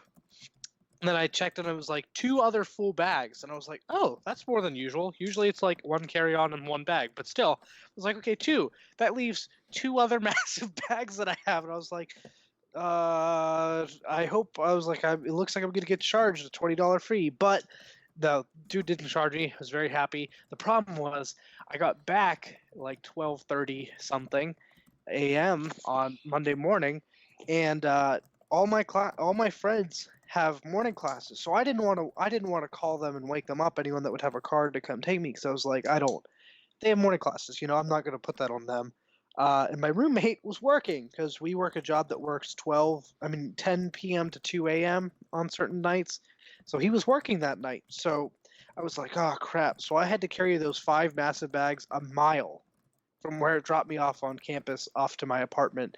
And that was actually extremely painful by the end. But I Man. made it somehow. It actually hurt by the end. Like my hands it was bad. I had to stop multiple times, stopped at the ATM, stuff like that. Oh my goodness. Yeah, but I made it eventually. I think I got there around 1 when it's like a 10-minute walk max normally. But it took me at least a half an hour. Oh man. But I made it and I have all my stuff. I took my picture of my giant haul and everything. So, yeah. Oh, I don't think you guys. No, we didn't. We didn't talk about our trips back home. No. Alyssa, you go first since yours was first. Sure. So I left around. Sorry, I'm trying to think. You left around noon. Yes, yeah, I left around noon. I got onto the shuttle. I mean, it was mostly a smooth journey. I will say though, going home, I was able to put my luggage as a carry-on item instead of having to check it because my boarding group was first, or not first, but was earlier. And I also got put on one of the the 777s, like those big planes that they take with 3 rows that they take on international flights. That's the one I was in for this flight. So that was exciting, and I got really jealous because first class looks amazing. Apparently you can, like, I wasn't in first class, but apparently you can shift. They have enough space where you can shift the seat so it becomes a bed. Oh my god. Anyway, and then I got home as I normally do, got ready for the next day. I had not much to unpack, or not as much as you guys did. So that was nice. And yeah. I don't know if there's much to say about getting home. There weren't too many trials and tribulations. Although, no, wait, my bag was pulled over again. So not only was my backpack pulled over when we were going home, when I was getting to Chicago, I also had my suitcase pulled over because of the microphone that Michael got me for my birthday, which I'm using, by the way. Thank you, Michael. Of course. I love you. Oh. And I guess because it's like a round metal thing, they were like, bomb. So that was fun. I know what you said, but it sounded like mom. No, I said bomb. Also, because of that, my the microphone came and got a little destroyed. So the box was not made of very strong cardboard, but that's fine. The microphone's very nice, and I hope the audio is coming out clear for you guys. Hello? Hello. Hi. Hello. Hi. Just making sure. It was quiet. I didn't want people to. Yeah. Yeah. So that was my story going home. As for me, I got on the shuttle. Flint Delia was on the same shuttle as me. And then there was another girl from there. Well, there was a family from the convention, but he and the girl from the family were striking up a conversation because she was wearing like a couple of pins, and then we got to talking about stuff, me and the girl. And then we rode there, and we were like, "Oh, it's good talking to you," and whatever. And then everyone went their separate ways, and then I ran into Flint Dilly because both of us were trying to figure out where we were going. And he made an offhanded comment of like, O'Hare is like one of the most challenging airports to get through, like, or one of the busiest airports in the country, if not the world. I'm like, well, if we can survive this, we can survive anything. Then cool. And then we went separate ways. I got through security fine. Though when I was about to get in line for security, they said the line that I was trying to get into, they said was closed, so they had to send us all the way down to the new one that just opened, which was like way a ways. I got through that fine, found my plane, where I was going fine, got food, walked around a bit, got on the plane, got home, went to sleep, and everything was fine and good. Yeah, nothing exciting. Miguel, I know, had a very exciting trip the next morning. Yeah, poor Miguel. Oh Lord. Which this will lead us into our halls too, won't it? Yes. It will, because my haul was intimately involved in my trip home. So I left. Let's see, parted ways with Eric after the podcast roundtable, and then got ready and stuff because I had to leave early the next morning because my friend wasn't going to be able to drive me, and I and in retrospect, probably foolishly, was like, I'm not taking an Uber because I don't trust, like, it's against what I was taught as a child. You don't pay someone to then, you don't pay a stranger to get in their car and trust that they take you somewhere. But that's beside the point. So I decided, and I was like, okay, I'll just take public transit. It was cheaper and everything. And that started my 12-hour trek home from door to door, because it took 2.5 hours on Chicago via the Chicago Transit Authority to get to O'Hare from where I was. It then took another probably 4 hours or so, like 2.5. Yeah, between like getting through airport security, checking in my bags and everything. That was really simple, but also really disturbing because I normally fly out of Newark Liberty Airport, which is close to New York City, and just given history in this country, things are very tight as far as security there, and things are very lax in O'Hare, which is one of those things I'm like, this isn't okay. I've never been in an airport this relaxed before. So I got to my gate, and then my flight was delayed, which was fun. Eventually got on my flight, whatever, got off. And then at that point, it's 6 o'clock. I didn't get home until 3 hours later because of just all the zipping around I had to do with New Jersey Transit. On top of the fact that at one point the train I was on was stuck for an hour right before one of the stops because someone on the train ahead of us was having some sort of medical emergency, so they had to get just the authorities involved to get the person safely away.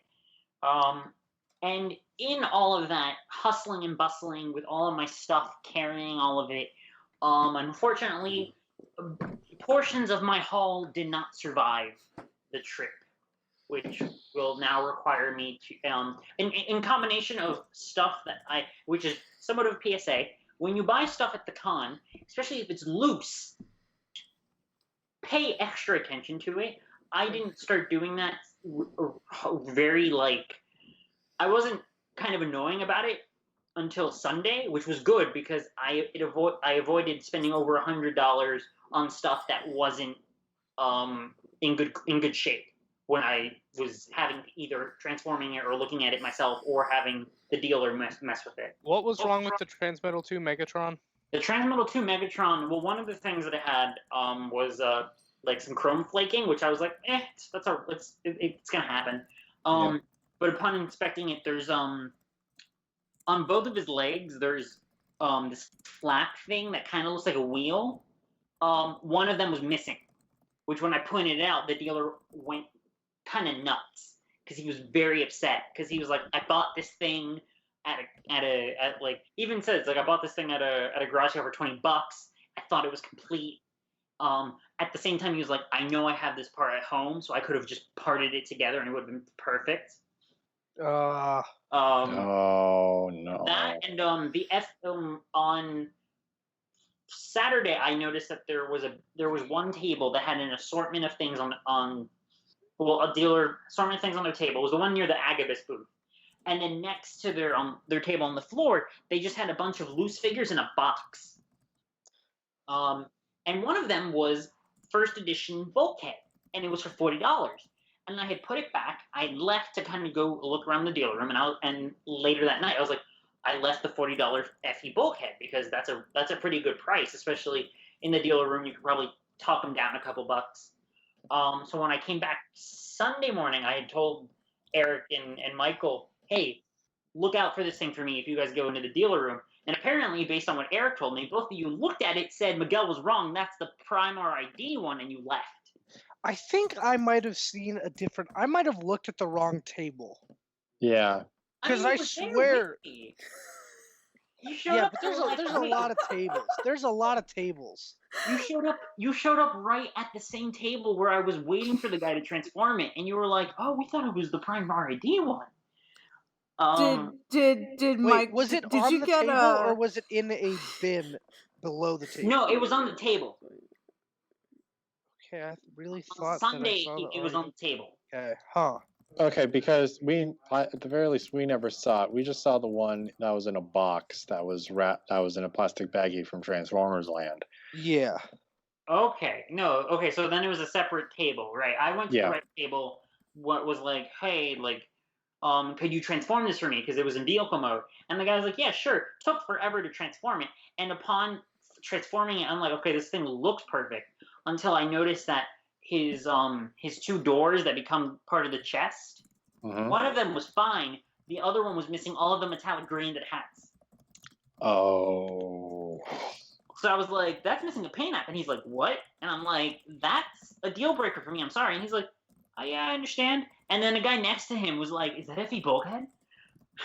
So I'm pretty sure that guy bought it. Yeah, I guess he didn't care.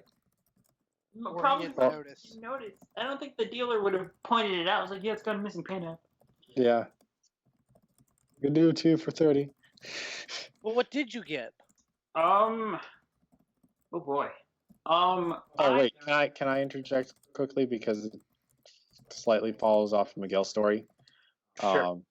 Of the Megatron, because we went back to that table and he found the Megatron because I had picked up a drop shot from the same guy, the Universe drop shot, and I took it out when I was waiting for a panel, and I noticed it was missing one of his side panels for his vehicle mode, and you think, oh, that's not that bad, until you realize it makes up 2/3 of one side of his vehicle mode.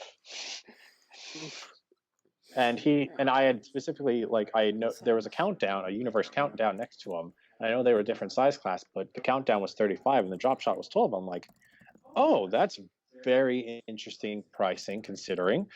And I asked the guy, is there anything wrong with this figure? I don't see a cyber key. I assume that's it. And that's all I can see. And I investigated thoroughly. Well, I guess not thoroughly enough. And he was like, yeah, this is just missing the cyber key. And I'm like, okay, cool, $12. And then I brought it back to him like, hey, this is missing a panel. And you told me it was complete besides the cyber key. And then he went rummaging through a bin. And then he was like, well, you can either keep it and I give you a part of your payment back, or you can just get a complete refund. And I'm like, I'll take the complete refund. He was like, yeah, okay. And then Miguel saw the Megatron, and then the guy had the reaction of, oh, I don't want to sell this off. Which I commend him for, because he could have easily be like, oh, I'll knock some money off of it, but I'll knock some off the price. But he was just like, oh, I'm not selling this because it's not complete. Yeah, even though you could have completed it yourself. I mean, I the fact that he knew that he had the piece at home probably. Oh, I thought you said you could. Oh, I don't have to keep it. Oh, okay. No, if I had the piece, I mean, still, I don't think I would have purchased it. But yeah. Which the thing with Drop Shot, I think one of the things is during the weekend I seemed to be like the one man price check, QC, and like parts check, and like TF Wiki. Just yeah, Miguel, that's basically your role in Steel City Bots as well. It was one of those things where you guys were just like something, hand it to me and be like, Miguel, inspect. Do your thing. I'm like, all right, it should probably be around this much. Here's some feedback on it. Looks okay. Oh, it's missing this. All right, here. Well, go. you did that. I didn't do that with Miguel. I just trusted because I wasn't getting so many crazy things. Eric did it a bunch of times. Darian did it a bunch of times. Yeah, I watched him do that with the Transmetal 2 Tarantulas. I mean, the Transmetal Tarantulas. Yeah. Yeah, that was fun seeing it, and then everything, and then just being. Oh yeah, the first one that had the ball joints that were all. Yeah, the ball joints that were bad. Not the second one. That was the Takara one, which was like $30. Jeez. Okay. But yeah, my haul. I'll Yes. try to do this in chronological order from when I showed up to the con. So Saturday, in the dealer room, we turned to this one table. I don't remember the gentleman's name, and immediately he has a bunch of loose figures on his table. SoundJack hands me or shows me a Henkei Inferno, which I proceed to remove from his hands and add to a pile of a bunch of Henkei figures in my hands because I was going in with the intent of like, all right, if there's Henkei stuff, I'll probably pick it up. And this guy had almost every single Henkei figure I had been looking for. Yeah, you did. Amazing.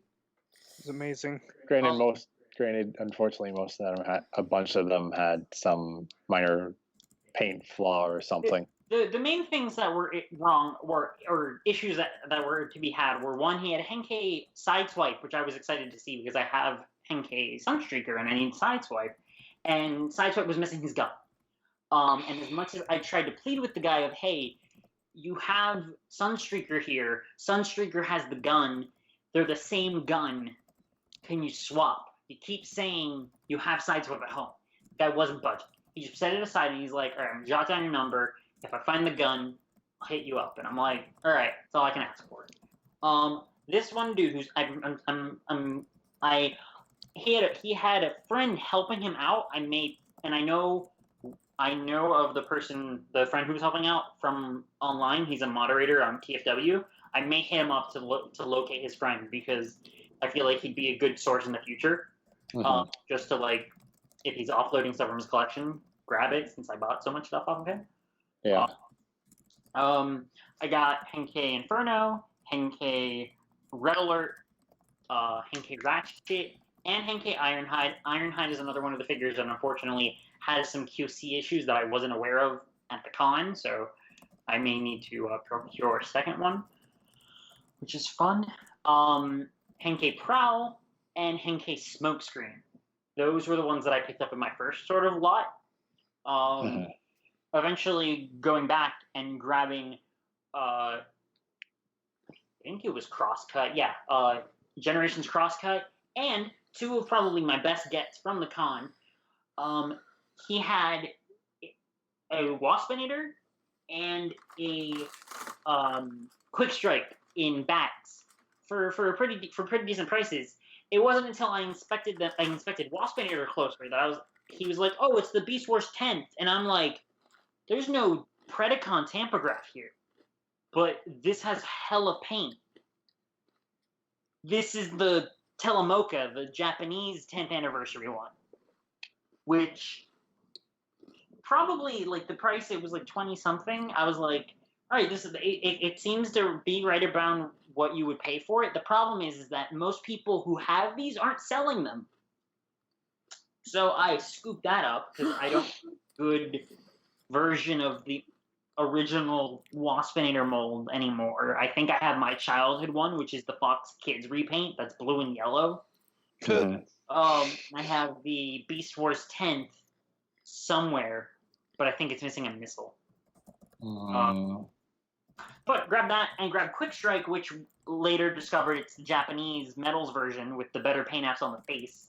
So I'm stressing on the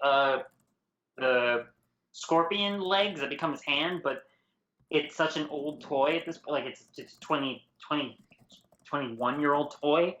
I'm like, I can look past it. I could probably treat it with either a hair dryer or boiling water and stuff. So I'm not too worried about that. What else? I have a lot of the stuff laid out in front of me. Picked up Generations Wheeljack. I picked up picked up some things from Eric. Eric was selling a lot of stuff on Twitter, and I picked up TFCC, the TFCC subscription service Lifeline. That's their Paradron medic, which looks immaculate. I was very happy because I had read things about people's coming kind of messed up, and Eric's was amazing, and now it's mine. Where the heck did I put her? I put her. Oh, there she is. I put her with Sandstorm because they're both from Paradron. Yeah. Also picked up Studio Series Lockdown, which I just opened, and that's a really fun toy. Like, I don't know. I like the look of him. I like the silhouette, and just like the vehicle mode's really good too. It is really, really good. I'm like surprised because I feel like I've heard a lot of people being like, oh, it's not that good, and I'm like, no, this is fun. That's like, because those are all people who are all like, I don't need it because I have Peru Kill. Like, I have him with Optimus right now, like the Wave 1 Optimus, and for whatever reason, I'm like, those two look really good together. Even though they're never together. Right, even though they're never together. What else? I'm looking. Picked up. The other things I got from Eric were Scoop from Generations, the Thrilling 30, and the Thrilling 30 G-Axis. I also got LG 18 Starscream Super Mode from Eric, and unfortunately, that was one of the TFCon Transit casualties. A lot of his red and silver paint is gone, and it wasn't like that when Eric gave it to me. Yikes. So sad. I remember I actually double checked the photos that Eric had taken because I'm like, this thing looked fine in hand. Was this thing like this? And I'm like, no, it wasn't. So this was me. This is horrible. That was fun. Sounds like a barrel of laughs. It was a very and then a few other things. 10K Thundercracker, United Thunderwing, 10K Dirge. Dirge is great. Thundercracker is horrible. Oh my god. Well, Thundercracker's like, I had the Generations one, the like one that sold the Target and whatever. That one was so nice and tight, and Thundercracker, oh my gosh. It's so bad. Like, I have Skywarp. Skywarp isn't as bad as Thundercracker. Like, it's a sign that it's a real one because the KOs have better QC than the official ones do. So, although I've checked and I know that Skywarp's not a KO, so I just got lucky. I have to figure out what I have to do about Thundercracker. Probably some floor polish treatment and stuff. Got. Good lord. What else did I get? I got a lot. Chaos Paladin. That was another one that I picked up from the guy who I bought too much stuff from. What a coincidence. So did Eric. Spoiler. Not from that guy, though. No, not from that guy. Eric and I think we cleared out all the Chaos Paladins that were present in the dealer room, though. Yep. And then wrapping it up, United Black Optimus. I picked up the Spy Changer Scourge from RID. They had it on a Grand Maximus, and I was like, how much? And they were like, 300. I'm like, I know, for the little guy.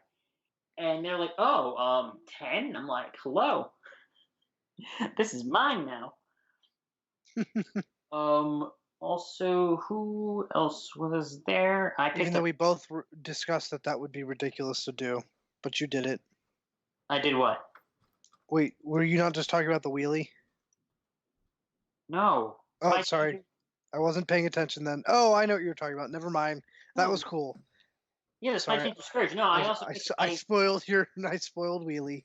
I was debating whether or not to pick up a $10 GDO wheelie because it had the slingshot. And I was saying, no, that's ridiculous because I would only buy it.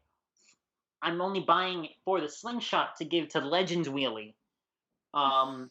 And then I turned around and bought it anyway. After we both agreed, he asked me if he should do it. And I was like, out of all the ridiculous things you could do here, like, that is the ridiculous one. I'd back you up on anything else. But nope, he did it. Well, partly is the fact that if I had purchased, if I had waited till an opportunity to purchase the slingshot by itself, I probably would have spent $10 to buy the slingshot by itself. Nope, you can't justify it. I won't hear it. All right, fine. The probably last two things that I'll speak to, just because I'm pretty sure that's it. Oh, except for I picked up the Fans Project 6 Night, which is pretty cool. Very Fans Project in the way that it feels like the plastic and everything, but pretty solid. And the last two things, probably two of the most exciting things.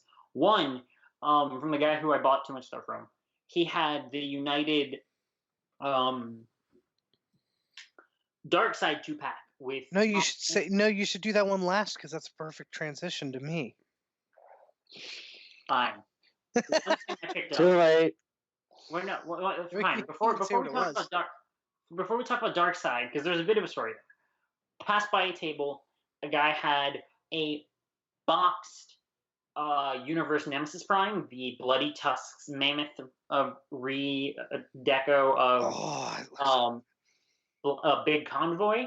Scooped that up because I've seen that tons of times at different cons, usually for more expensive with no box and sometimes no or at least less accessories. So scooped that up. And then the last thing, except for mentioning DX9's Pliskin, because I bought Pliskin at the last second from the Chosen Prime, and I need to talk with the Chosen Prime because Pliskin is a piece of garbage that can't stay together, and after transforming him into robot mode, he won't transform back. I will be awaiting the Chosen Prime's response patiently, given the fact that as they were driving back, their trailer with all of the stuff they'd lugged to the con flipped over in Texas. Thankfully, everyone who was involved seems to be fine, and that if you're listening to this whenever this comes out and the Chosen Prime still hasn't really reached out, bear with them. They're going through some stuff right now. The last thing, that will transition into Eric's gets, is the guy had United Dark Side 2-pack with War for Cybertron, Optimus, and Megatron. I was debating kind of what to do, and then Eric was like, "Wait, what's that?" And the guy opened it. Upon opening it, the third-party upgrade set that has the axe fell out, and everyone there was surprised. They're like, "Wait, what? The axe is here?" And it was the proper axe, colored to match him. And then upon seeing the Dark Side Megatron in all of his purple glory, Eric fell in love and was like, "All right, we'll split the set." And I was like, "Cool." Until later that night, when he fell in love with it, and I fell in love with it. So currently boxed inside of a shark head is a second Dark Side Megatron. That will be mine. I love your tenacity, Miguel. I don't. I have low impulse control and too much money to spend. Someone's gotta slap your wrists whenever you reach for a toy, and you shouldn't get it. Just be like, no, don't do it, Miguel.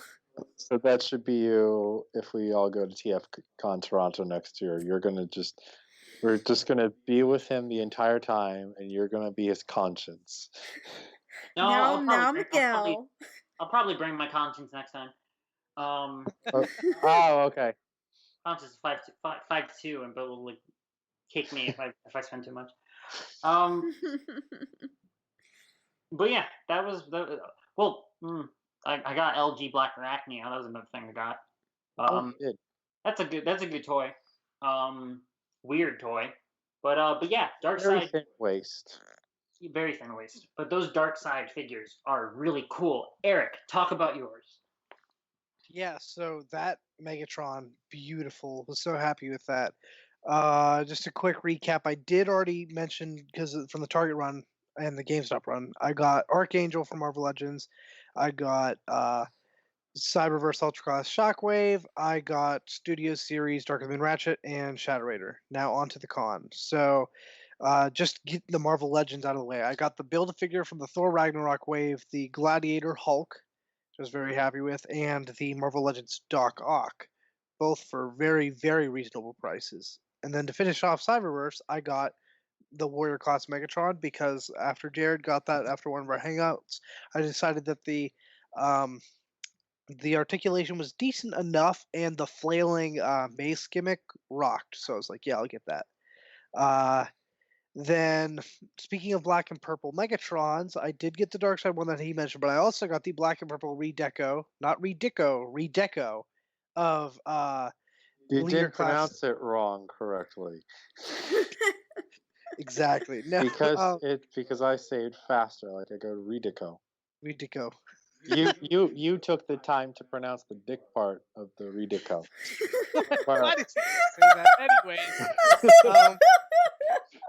that? Anyways, I got the black and purple version, the animated leader class mold from Megatron, which is fantastic. Was that complete?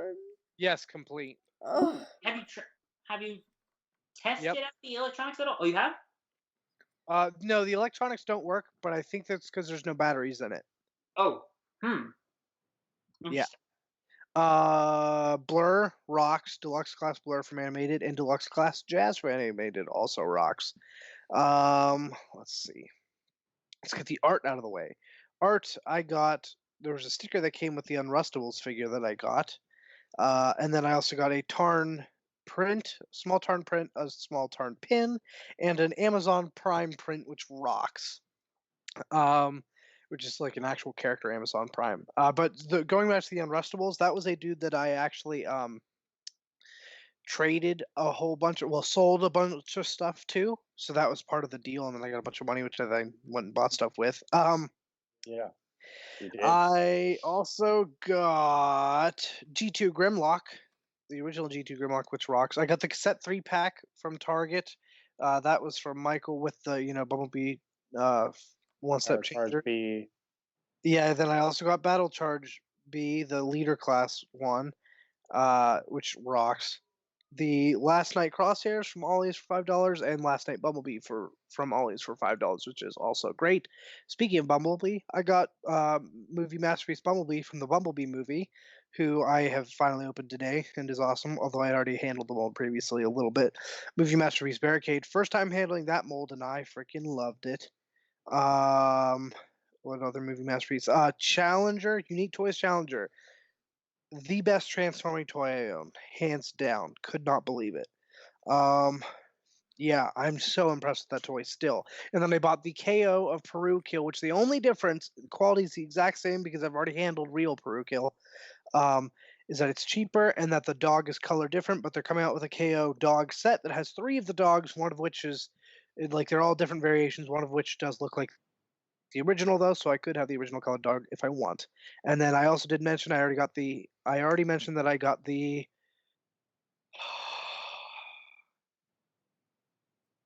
You can do it.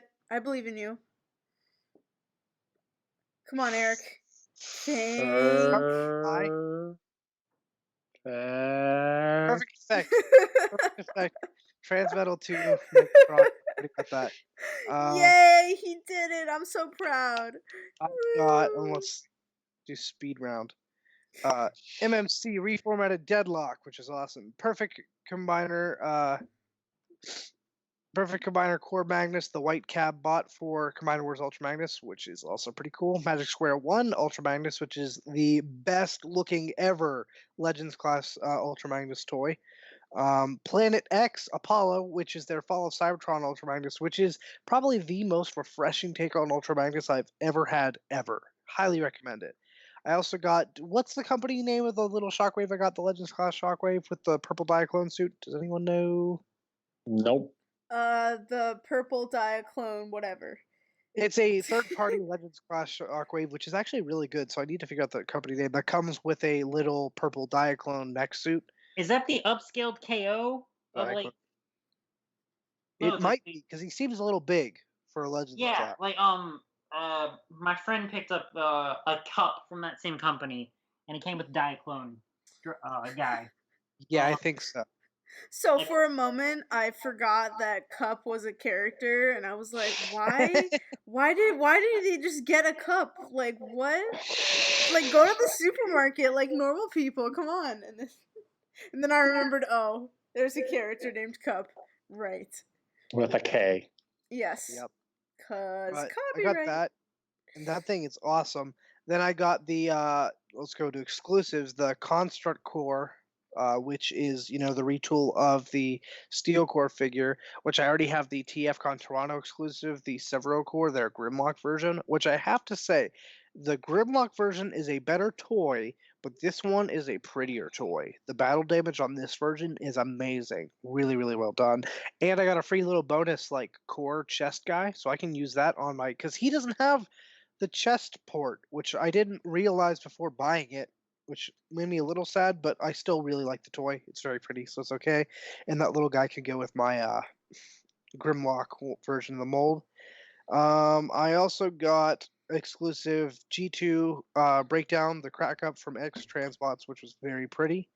I got what's the version? The Ultra Magnus. That's the Bendy Prime mold. The Battle in the Box 2-pack with Treadshot versus Ultra Magnus. Yeah, I got that.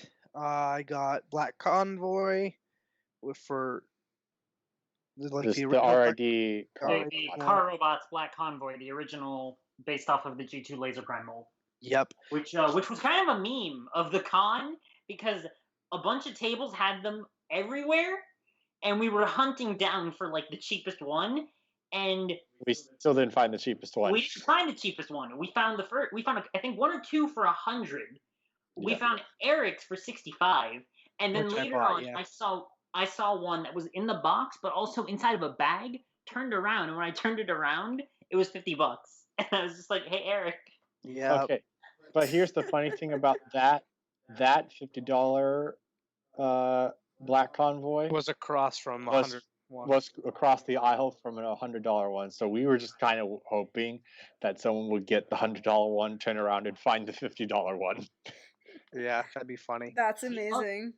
The other meme of the con was Classics Cliff Jumper, because everyone had a boxed Classics Cliff Jumper. But no one was selling them. No, one person did. One person sold them, and they sold it to someone that was cosplaying from Gridman. Yeah. Yes. But I did get also, as mentioned, Chaos Paladin, which I have not opened yet, and I'm excited for that. I also got Takara Legends G2 Megatron, which looks gorgeous. Can't wait to open that. And then I also got the armor for MMC's Nova Prime, their armor, but not the inner bot. So if you're selling the inner bot to the MMC's Nova Prime, let me know. Hit me up at Eric Crowbar, because I need the inner bot now. Because you thought it was the thing called the God Cradle? Yep, it's called the God Cradle. I have the cradle. I don't have the inner bot. You don't have the God. I need a baby to be cradled. No, but I did, and then I got from another table. I got two things that I was very happy with. I got, which I think was Saturday, Transformers Prime Terracon Bumblebee from Takara, which I have wanted for a very long time. So finally snagging that was absolutely fantastic. Made me quite happy. Yay! I also got from that same table Transformers Dark of the Moon Takara Jetwing Optimus Prime for $50 because Miguel pointed that out. So nice. Very, very happy with that. And then I also went back later and got the Takara, I forget what the line name is, but the Takara version from the last night, their version of, it was some type of exclusive, I thought. Their Nemesis Prime, the repaint of the Voyager Optimus Prime mold, that because we never got one in the States. And I don't think Studio Series is going to do it soon. So it actually is the Optimus Prime in darker colors with a purple sword and purple eyes. And I love me those purple eyes. So, and then last but certainly not least, Takara Bisque, which was an excellent find. And then I had someone else actually walk up to me and like say, "Hey, you're from Steel City Bots, right? Like, I love the show and everything," and show me his Takara Bisque that he bought. And I was like, "Yes, this is fantastic. I'm very proud." Shout outs to that fan. Cool. Yes, you're awesome. Even though this is the literal first time I'm on this show. If you're watching this on Steel City Bots, still shout outs to you. Thanks for supporting the show. Yeah, to everyone who did say hi and that they liked the show and everything, and to the few people that asked for pictures, that was very kind of you, and I loved meeting all of you. So yeah, it was a great old time. Yay! Yeah. So, Michael, what did you get? Oh, wow. Okay, finally on to me. Because Eric got so much. Okay, let's start with what I got from... Try to go as chronologically as possible. First thing I got was stuff I got in trade with partial trade, partial payment with Eric. included the GoBots Puzzler, GoBots Lococopter, who's incomplete, and Pathfinder, yay, as well as the G1 Dino cassettes, Overkill and Slugfest. So I've finally gotten some G1 Decepticon cassettes for probably an inevitable G1 Soundwave that I shall own at some point in time. Hopefully. I also saved for the same for a complete G1 Wheeljack, but when I saw that they were selling them complete for $130 at the con, I'm like, maybe that's less likely. After that, first things I found were a table that had a bunch of random minicons about in like a display setup, and I found the Corona Spark Plug that came with the Power Links Optimus Prime, and Clench, who came with Galvatron.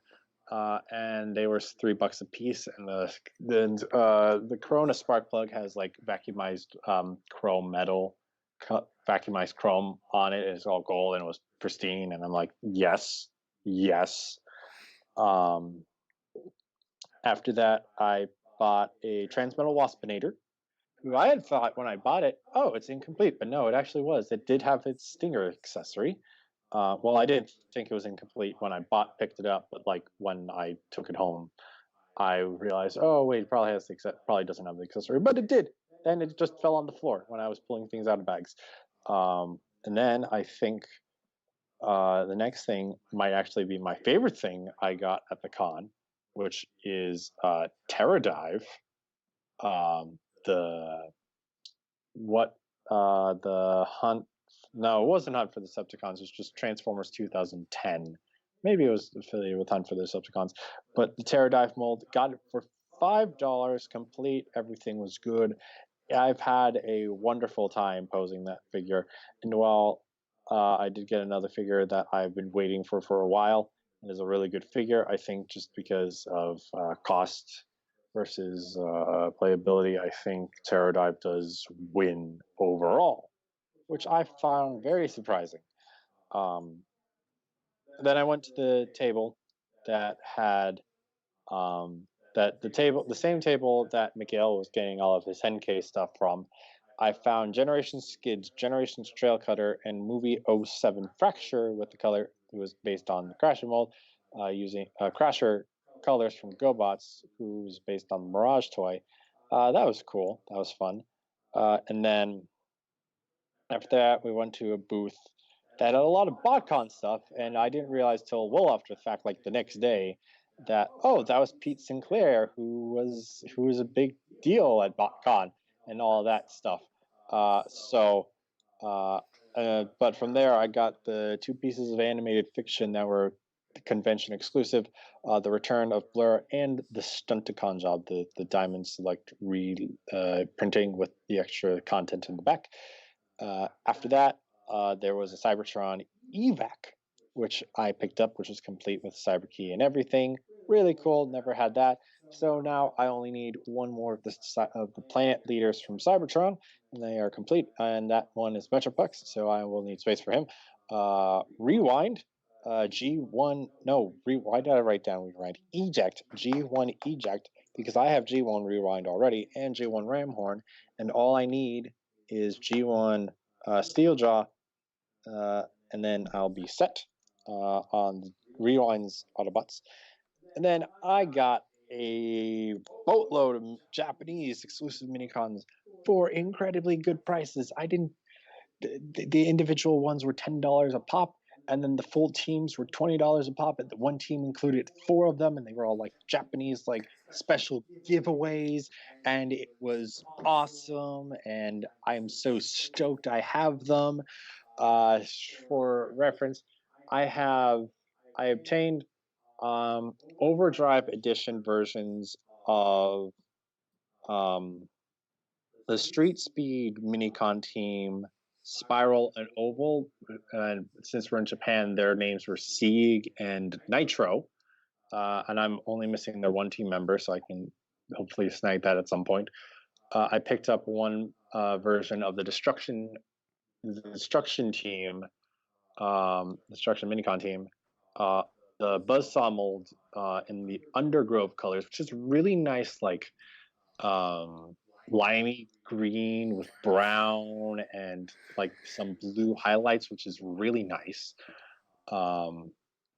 Then the last individual one I picked up was Sparkplug. What was it? Sparkplug Prime Mode? Is that what it's called, or Super Mode? I wouldn't Or know. Sparkplug. Come on, TFWiki, don't fail me now. I'm sure you know. It's like Super Mode Sparkplug, Prime Super Mode Sparkplug. Yes, that was released in a solid green color, which was canonized as a separate character called Rand by Aspect Prime, which was fun. And then the two teams I picked up were the Guardian Minicon team, which were redecos of the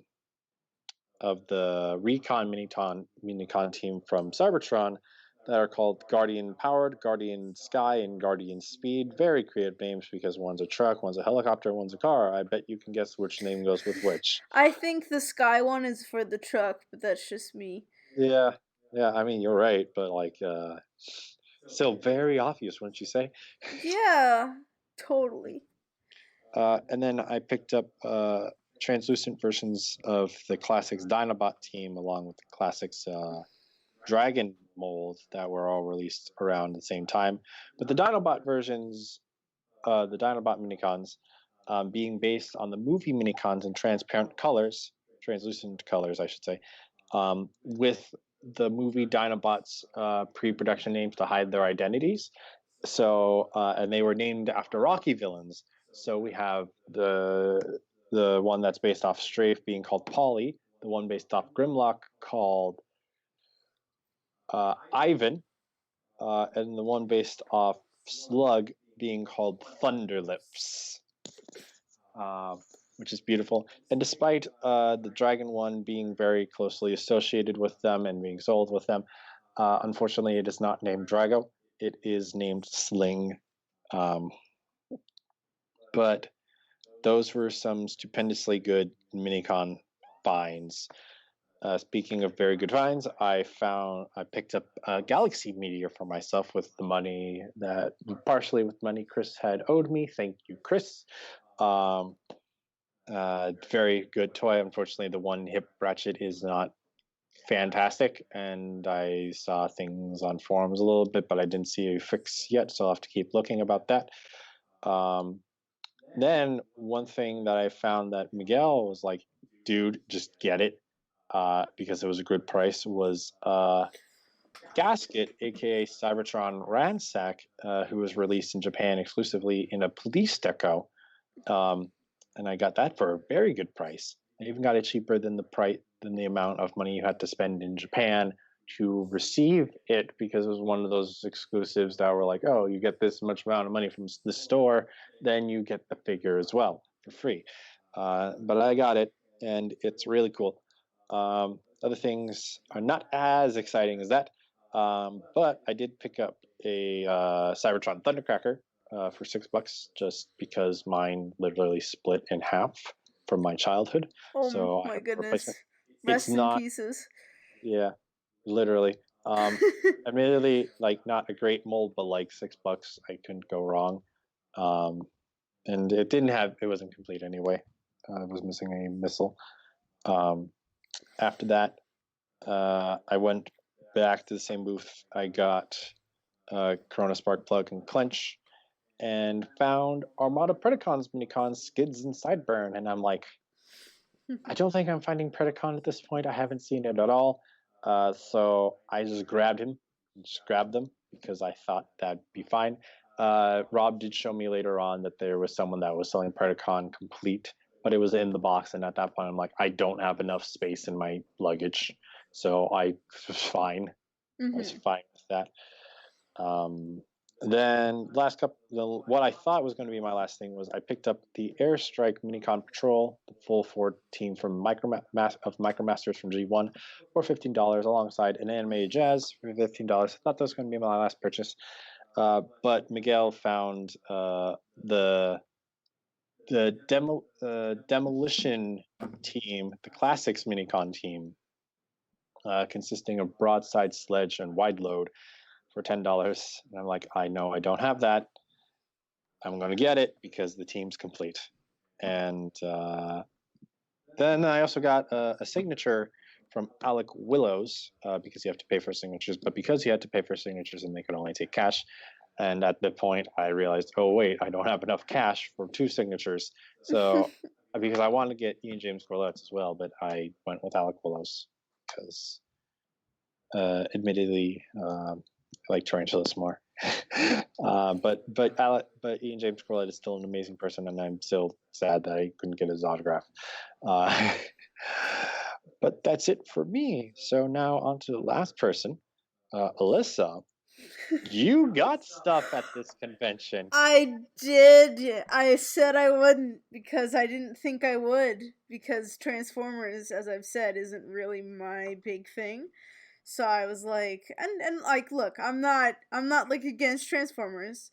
There have been Transformers media that I liked, and I'm sure once I've gotten more into the IDW comics, or maybe once I finish Beast Wars, I might be more inclined to get things. But I mean, even figure collecting isn't really my thing. So even if I was more of a Transformers fan, I feel like getting toys might not be my jam. But anyway. Suffice to say, I didn't think I would get anything, and I didn't get anything until on Sunday. Before I left, I was perusing around, and out of the corner of my eye, I spotted a really cute Mimikyu poster, and I was like, oh no, and then I ended up buying 3 of them because there were $5 prints, and how could I pass that up? Yep. So the prints I got were Mimikyu, because I really like Mimikyu. I also got a Breath of the Wild Link, and I also got Mike and the Bots from MST3K, or Mystery Science Theater 3000, which I was really surprised to see. I mean, Mystery Science Theater 3000 is probably a lot more popular than I give it credit for, but I mean, finding a print of MST3K stuff is still like not something you really see all the time, so I got it. So I'm very happy with my purchases, and I can definitely say without a shadow of a doubt that I spent the least amount of money in terms of merchandise for this convention. So, yay. I mean, you're not wrong. Definitely not wrong. Miguel, how much do you think you might have spent if you're okay with mentioning that number? Unless you're not. I'm not. I know. Okay. I think I know how much I spent. I'm not right. I'm not happy. I'm also not happy about the fact that this Darkseid Megatron is broken. Oh no! No, what? How? There's he has a lot of molded detailing on the back of his robot mode. Mm-hmm. A bunch of it is like scuffed or has parts broken off. No, I'm so sorry. It's fine. Since I purchased it, more have shown up on eBay for cheaper, and the seller that I purchased this from is really good at offering refunds and returns. So I'm in the process of sending them a message just like, hey, it's messed up. Can I have my money back? Please. Yeah, I'm happy that they're at least willing to do that. That would be really sucky. Well, I mean, we've yet to see what the full extent of this will be, but this just adds to the frustration and the ongoing cycle of me not being able to buy toys because every time I buy something that I'm excited for and it ends up being broken. Oh no. Yeah, this convention has sort of been cursed for you, hasn't it? It has. Yeah. I'm ready for Toronto where like things aren't as bad. Also, where's Eric? He went to make a call at some point. He disappeared into the ether, never to be seen again. I guess now I'm the host, guys. I have successfully taken over Steel City Bots. I hope you were prepared. And sorry, Eric. I know this was your project for a long time, but trust me, it's in better hands. Oh, damn. Sorry, it's okay. Alyssa, I'm kidding. If you took over, does that mean I still get to be second in command? Yes. Okay, fine. I accept this. I accept this coup. I'm fine with this. Miguel, join us or die. But I think this this is is going to be even really fun. confusing for the SoundJack's Rambles people listening to this, though. Yeah, SoundJack's Rambles, guys. It's pretty much the same business as always. Yeah. Only instead of it being SoundJack's Rambles, it is now the Rational Dove Rambles. Sorry, SoundJack. Oh, you taking over my channel too? I Okay, guess so. that's where I draw the line. Oh, I see. Okay. Well, let's make a negotiation then. If I get Steel City bots, you get to keep SoundJack's Rambles the way it is. How about that? Sounds good. Okay, good. Oh man. But I do want to, while Eric is still off gallivanting about, Yeah. I want to talk about a story that Miguel and I had, an encounter. Miguel and I, not an encounter, an interesting event story. Sure. So I think Miguel knows which one I'm talking about, right, Miguel? No, I don't. I'm on the edge of my seat to know what I was. As soon as I start the story, I know you'll know. Okay. So it was Sunday, and we were walking behind the Chosen Prime, and we saw that there was a guy that had a bunch of Power of the Primes figures, still in their plastic shell, but missing their card back, and more importantly, missing their Prime card. Now, do you know where we're going? Yes, I do. Yeah, thought so. So we talked to the guy, and I was like, "Why are they all missing their cards?" And I was like, "Oh, I got them from a buddy of mine who bought them all only to get the cards, and then gave them to me, and I'm selling them kind of a discount because he was selling the deluxes at $15 a pop, which especially for like Nova Star, who he had like one or two of, it was really good." And we're like, "Huh, that's interesting. Well, lucky for someone else." And then we were walking around a little bit, and then we stopped at another table, same about area as the Prime dude. And then at some point, Miguel realized this guy will buy toys, and Miguel had a couple extra copies of Power of the Primes figures. He was trying to see if he could unload, and he said that, "Oh, that's cool.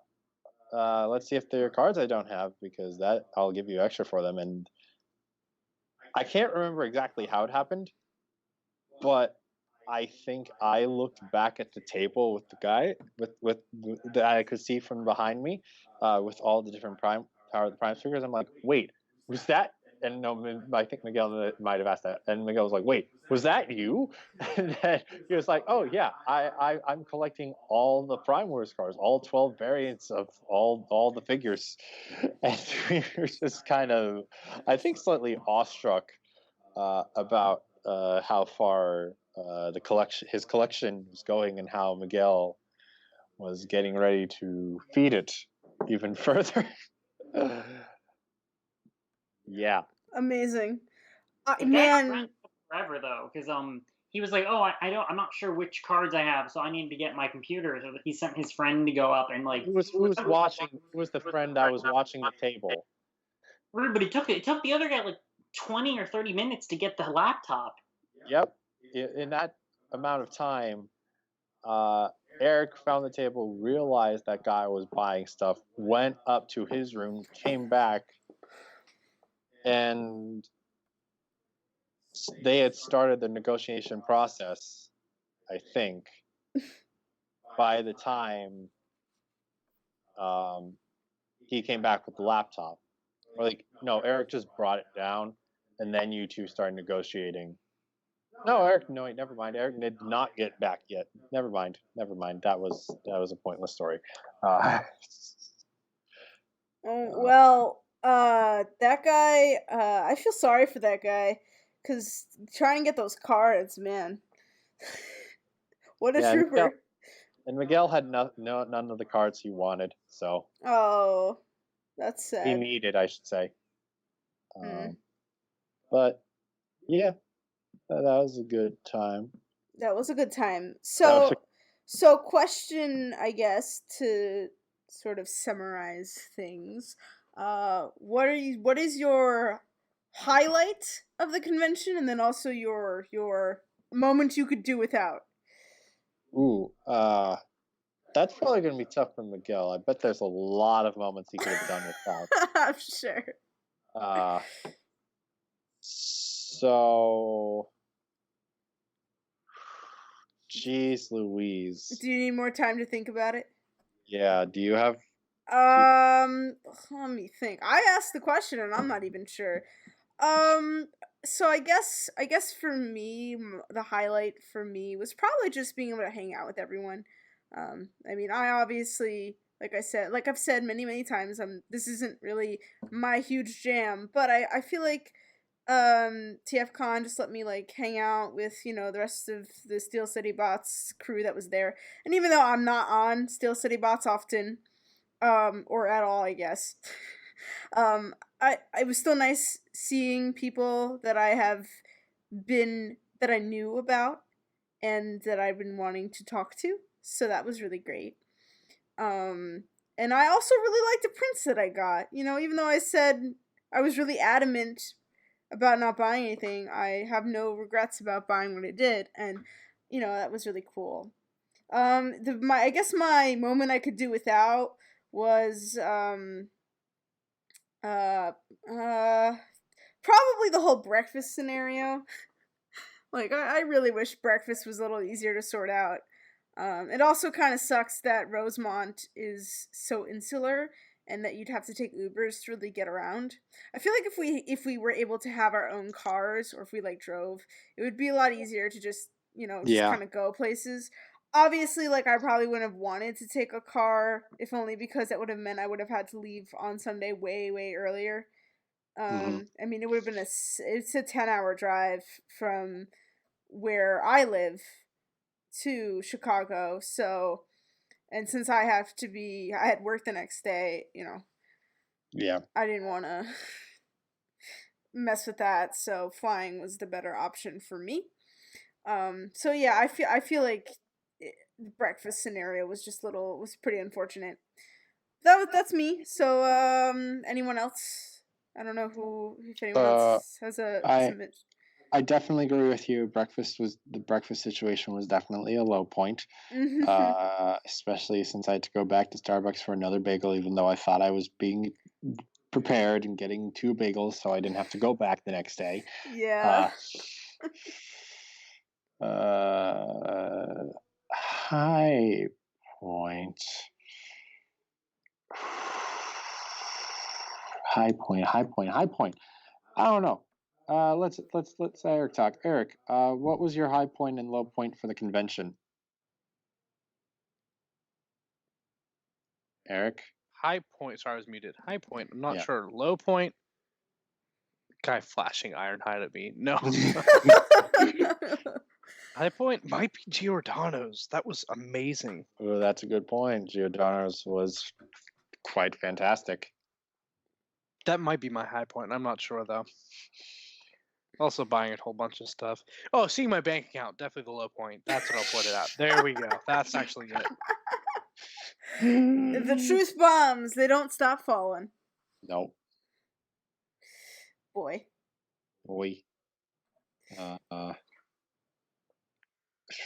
I still don't know what my high point is. There's so many good moments. Everything almost. Like not having complete drop shot was not fantastic. Complete drop shot. Our room. Well, I mean, the one thing I'll complain about the hotel was that that wasn't going to change was that it was by the airport, so it was loud with the planes. Oh yeah. Also, we had some pretty noisy neighbors. That we could have changed. That could not have happened. The airport wasn't going to be different because of the location. That's fair. But the noisy neighbors and the fact that we were right next to the elevators, those could have been different. Yeah, that would have been really nice not to have. Yeah. But I guess you can't. Well, we slept. Yes. My point. You'll come with it eventually. I believe in you. A lot of it. So much. I mean, I guess you don't necessarily need to have one. Potato. No, the potato's not. Where were the potatoes at the con? Wait. Eric is. We didn't see the potatoes. Actually, the potatoes were Eric, because actually Eric is a cleverly disguised stack of potatoes in a trench coat. Exactly. Even though I never wore a trench coat. So but you know what I'm wearing next time. Wait. If you're potatoes, what kind of potatoes are you? Wouldn't you like to know? Like, are you cooked, or are you like raw potatoes? Wouldn't you like to know? Are you in like a burlap sack? Like, are you just like one single potato? I can't reveal all my secrets. But I thought this podcast was a tell-all about Eric Kronover's life. No, not the potato aspects. That's private. That's private stuff. No one can know about. I guess that's fair. Wait, Alyssa, I thought you were taking over the podcast now. Oh, that's fair. All right, Eric, you have no choice. You got to tell me all your potato secrets now. Wait, did you take over the podcast while I was gone? Yeah. I staged a coup. See, this is why I should never tell you guys that I'm stepping out. I agreed with it because she let me stay second in command. I lose neither way. I don't lose either way. Well, you lose if I take back command, and I'm like, what the heck, SoundJack? You don't have anyone more reliable than me. Miguel, you're now second in command. Congratulations. Okay, that's fair. Miguel is actually quite reliable. Yeah, there you go. If anyone else is listening to the podcast from Steel City Bots, I'm sorry, but it's kind of true. He means full offense. No, I don't think any other host would argue that you're more responsible. They would just argue that they're more fun. Damn. I Damn. Wow. I'm not saying he isn't. Guess fun. you're the boring one, Miguel. I didn't say, no. I didn't mean Miguel. I meant Michael. Oh, Michael. Guess you're the boring one. Oh yes, I am boring, despite the fact that everyone likes to make the fun of how I pronounce a specific word. Okay, just because you can't pronounce a word doesn't mean you're fun. I'm just saying. I mean, I do think you're a fun person, but just because you pronounce Redeco wrong doesn't mean you're fun. It just means you're weird.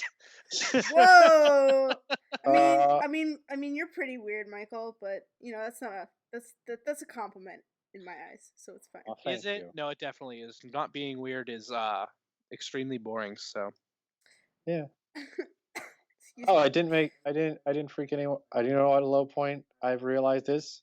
Yeah. Didn't freak anyone out at the convention by making them realize I was a contortionist. No, you didn't. I am surprised I held such restraint. Yeah, because I saw you contort yourself. You contorted yourself for me. Chosen Prime's display cases and starting to do weird stuff. just staying at the front while people are still coming in and just starting my show. Yeah. Just be like, see what I can do, and they'd be like, what the hell? What's wrong with him? I'm trying to buy toys. I thought this was the Human Transformers convention. I thought we were all contortionists here. You could say that this is how I negotiate toys. I just freak the dealer out until he gives me what I want. It's very simple. No, I stand in front of their booth, doing weird. Driving away sales by doing that, and then they're like, "We'll give you this if you leave, please." And then no one will invite me back next year. I mean, in all fairness, you don't need to be invited to TFCon. You just have to bear. I'll just come back, and everyone's gonna be like, "Oh God, he's here. What do you want?" You'll strike fears in the hearts of men with your contortionisty ways. And women. There's a decent amount of women at the convention. Oh yeah. Okay. Actually, high point for me. High point for me, and this goes for pretty much all TFCon. There are way more women there than I thought. Like, when I was initially going to TFCon, I was under the impression that it was going to be, like, a huge sausage fest, and I was going to be, like, the only woman there, and I was going to be really awkward, and I was going to be like, oh no, but there's, like, a ton of women there, and I was really happy about that. I was like, great, this feels wonderful. So I'm really happy about that. I think it's really great that Transformers, despite its sort of outward appearance as a guy thing, has a lot more inclusivity nowadays, I suppose. So that's great, and I'm really happy about that. I consider it a plus. There's going to be even more women's, at least one more at the next TFCon. Hint, hint. It sounds like there might be two from comments Miguel was making. That's before. what I thought too. Oh, I thought you were. I thought. No. I'm implying that as well. So no, you're right too. Oh, I thought you were implying your girlfriend would be there. I am. That's why I just said two. Wait. Oh. The joke. Dang it! Eric had to play his cards early. Incredible. That's whenever I was actually gone. That's the phone call I was actually making. Really? Yep. Really? Asking her if she would want to go? Yes. And other things, I assume? And convincing, and saying goodnight. But yeah, basically convincing like it won't just be me at Transformers panels the whole time. She can hang out with me and we can be lame together. It'll be perfect. And I said that like we might stop at Niagara Falls and stuff, and I was like it'll be less boring because you and them will all be there, and I'll actually like it and stuff, We'll talk about all the girly things, like. She's more of a girly girl than you are, I think. I don't think she's not a super girly girl. Let me put that out there. What is her like? What's her big thing? Like my big thing right now is video games. It's Christmas. Oh man, I like Christmas. Does she like dogs? I don't. Does she like dogs? She loves dogs. Oh she man, we'll get along well then. She likes what? She loves babies. Oh, cool. Not humans. But anyways. Yeah, well, cool. So maybe I'll be yeah, okay, anyway. Joined by more fellow women's next year. Yay! So Miguel, you haven't answered the question yet though. What is your high point and moment you could have done without? High point. High point definitely was simply hanging out with everyone. It was something that was just really fun to do because we. Did I give a high point? What? I gave a low point, but did I give a high point? I don't know. I don't know. Sorry I interrupted you. I just realized that because I was like, did I not say that? If I said something else, replace it with what you just said. You can because that was definitely the high point. I don't remember. Yeah. Okay. Yeah, just hanging out with everyone, and just because we do this every week and everything, and it's I don't know if I talked about this much, but like just the whole thing of like once you finally meet someone that you meet multiple people that you've talked to mostly online, like it's like is it gonna be weird and stuff, but it's one of those things where it's like you're meeting someone for the first time, but you also already know them, so it's one of those, hi, we're finally meeting, and then you immediately go into whatever nonsense you've already concocted, like from all your you completely pass over the awkward trying to feel out what this person is mode, right. And you just go into we're friends forever mode. Maybe not friends forever mode. You're tall. Let's go find that black convoy. let's find all of the Nemesis Primes that I don't have, so you can buy them. Pretty much how it went. Low point. There were a lot of low points from this weekend. Not to say that I didn't have fun. It was just there was a lot of nonsense going on in the background beyond what I've talked about that thankfully seems to be blowing over. Although now I'm just left with the aftermath of like everything. I seem to be cursed. Where SoundJack Michael breaks things, I just buy things that are already broken. Yeah. Eric, you missed it. The Dark Side Megatron I bought, I have to return it. No, why? It the back plate where he has all that nice molding? Yeah. On mine there's a bunch of bits that are like cracked off and like falling. Oh no. Like, scraped it against like pavement. Aww. I'm really sorry, Miguel. That sucks. And that's the only one that you found super like reasonable, like about the right price on eBay, wasn't it? By itself. Like 2 or 3 more have just shown up. After I Okay, that's for good. cheaper than I paid for this one. Well, you know what? It'll work out in the end. Yeah, because the guy I bought this from is good at returning or at accepting returns. So I already sent a message to be like, and this is the second time on this podcast where I've purchased something from him, opened it on the podcast, and being like, "This is broken. I have to return it now." Unfortunately, well, at least it's good that he has a good return policy. Though maybe you shouldn't buy things from him anymore if you're having this luck. Maybe I shouldn't just buy. I shouldn't buy things when I'm having this. I mean, that's also a thing. But That's a solution that you're not going to do. It's probably the most logical solution, but like, where's the fun in that? I guess. Precisely. Okay, so is there anything else we wanted to talk about? I'm trying to think. Are there any stories that people want to talk about that we didn't mention yet? I don't think so. I think going through the whole thing chronologically kind of went well. I think we got most of it. Yeah, I think so too. Yeah. All right. Coolio. Cool beans. Are we gonna wrap it up then? Yeah, I guess we are. Let's wrap it up and make it a burrito. Should we do social media? I just had side story that has nothing to do with TFCon. I just actually for dinner before this made a gobblerito, which for those of you who don't know is magnificent. It is Thanksgiving dinner basically as a burrito.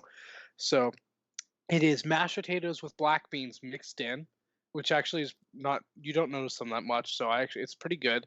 And then stuffing, then turkey, then a little bit of corn, and then gravy, all wrapped in a tortilla, and then gravy poured on top. And it is absolutely fantastic. And yeah, they're at this restaurant called Mad Mex. They have them exclusively for like a month or two during fall, and they're fantastic. But I just made one on my own in my dorm, and it was actually really dorm. I'm not in a dorm, thank God. I'm in an apartment.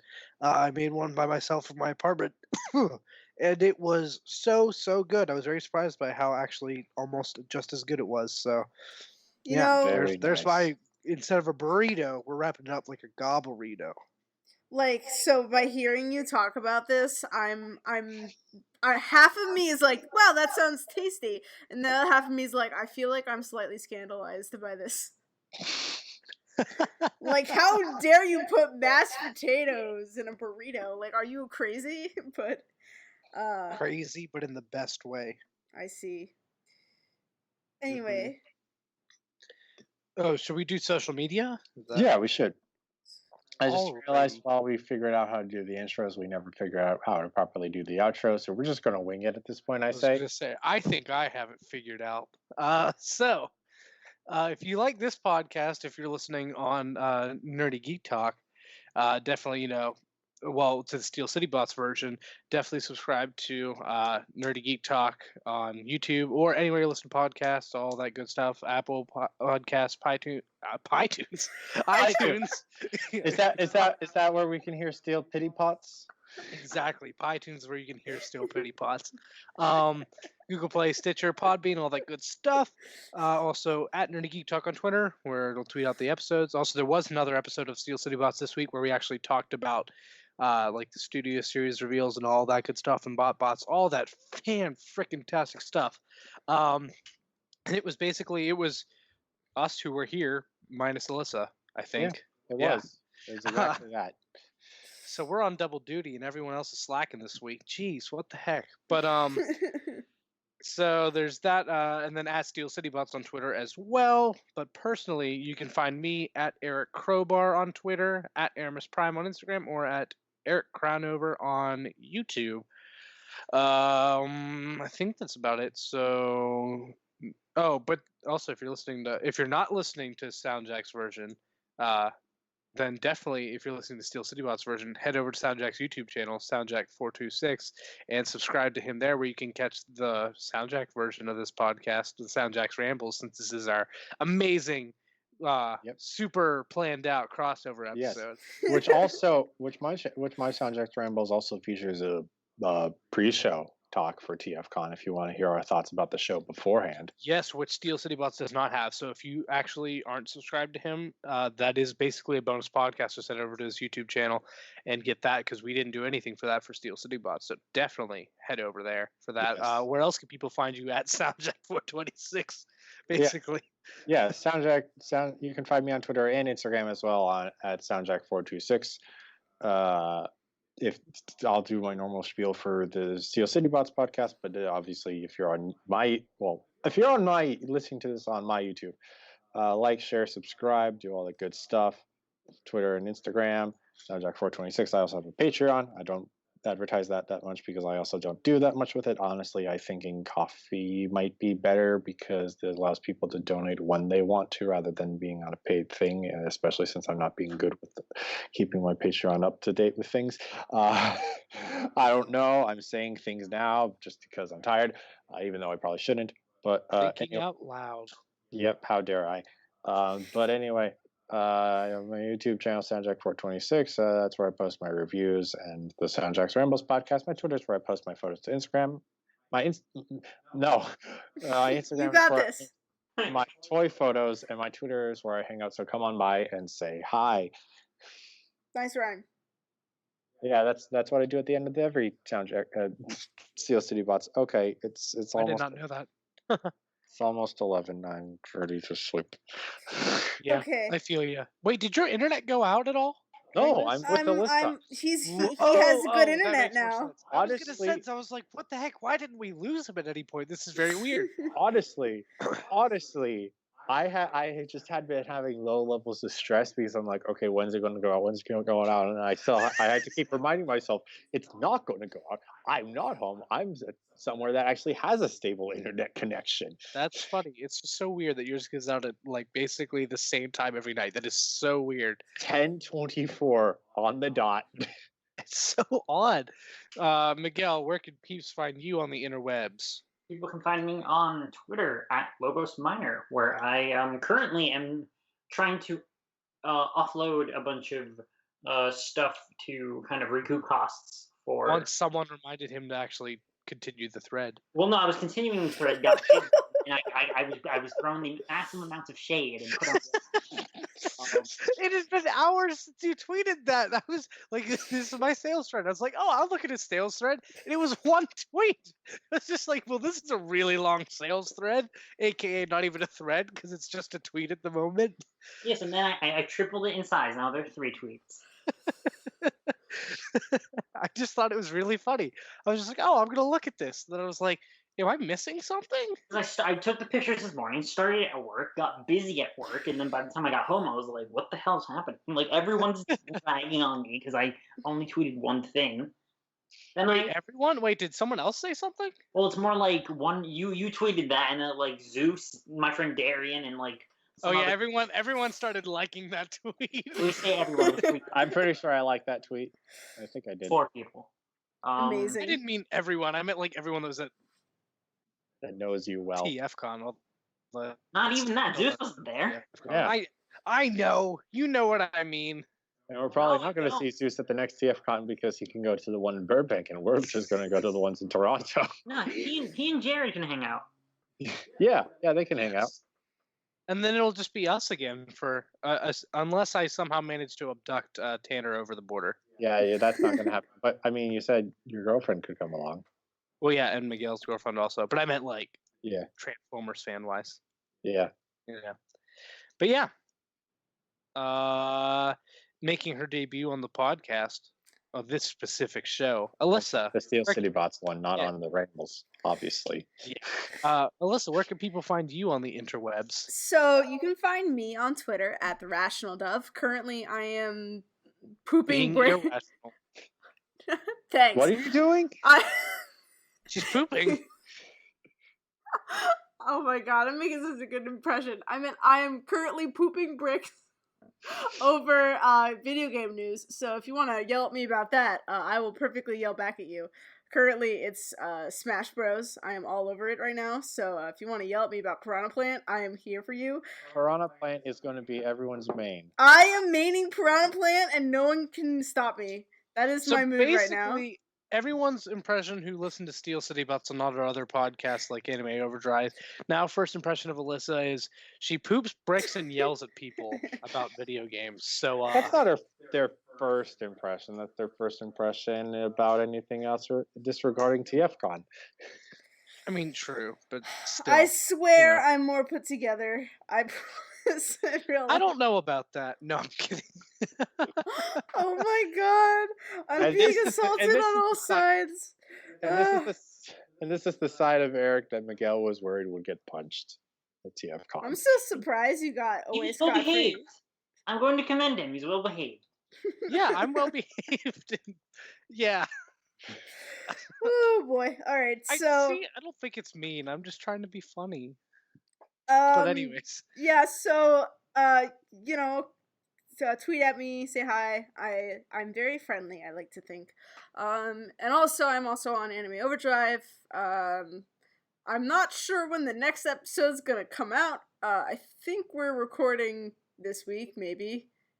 I don't know. You're the one podcast that I just don't even bother trying to exercise jurisdiction over. We'll figure it out. I upload your crap, but like I don't even.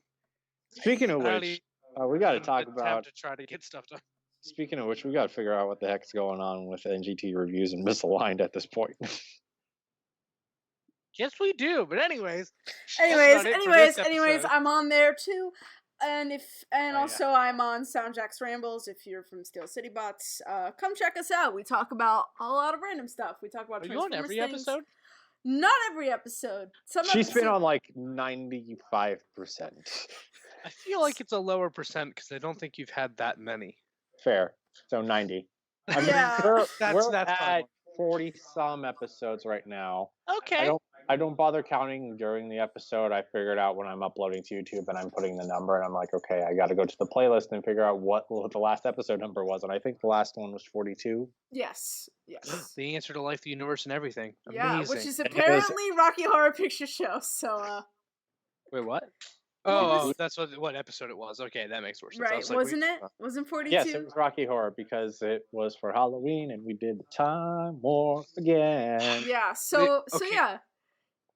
What? They moved the tweet button on Twitter and it's bothering me so much. Instead of the top right corner, it's the bottom right corner, and I keep pressing the top right corner and there's nothing there, and I'm like, why am I not tweeting? I'm not sending a tweet right now to someone on this show. I weep for you.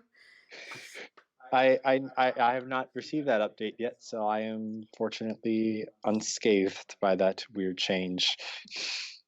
It's very weird. Anyway, so I'm on that. Mostly I'm on SoundJack's Rambles, so come check me out there.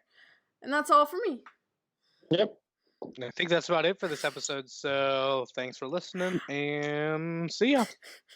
Bye.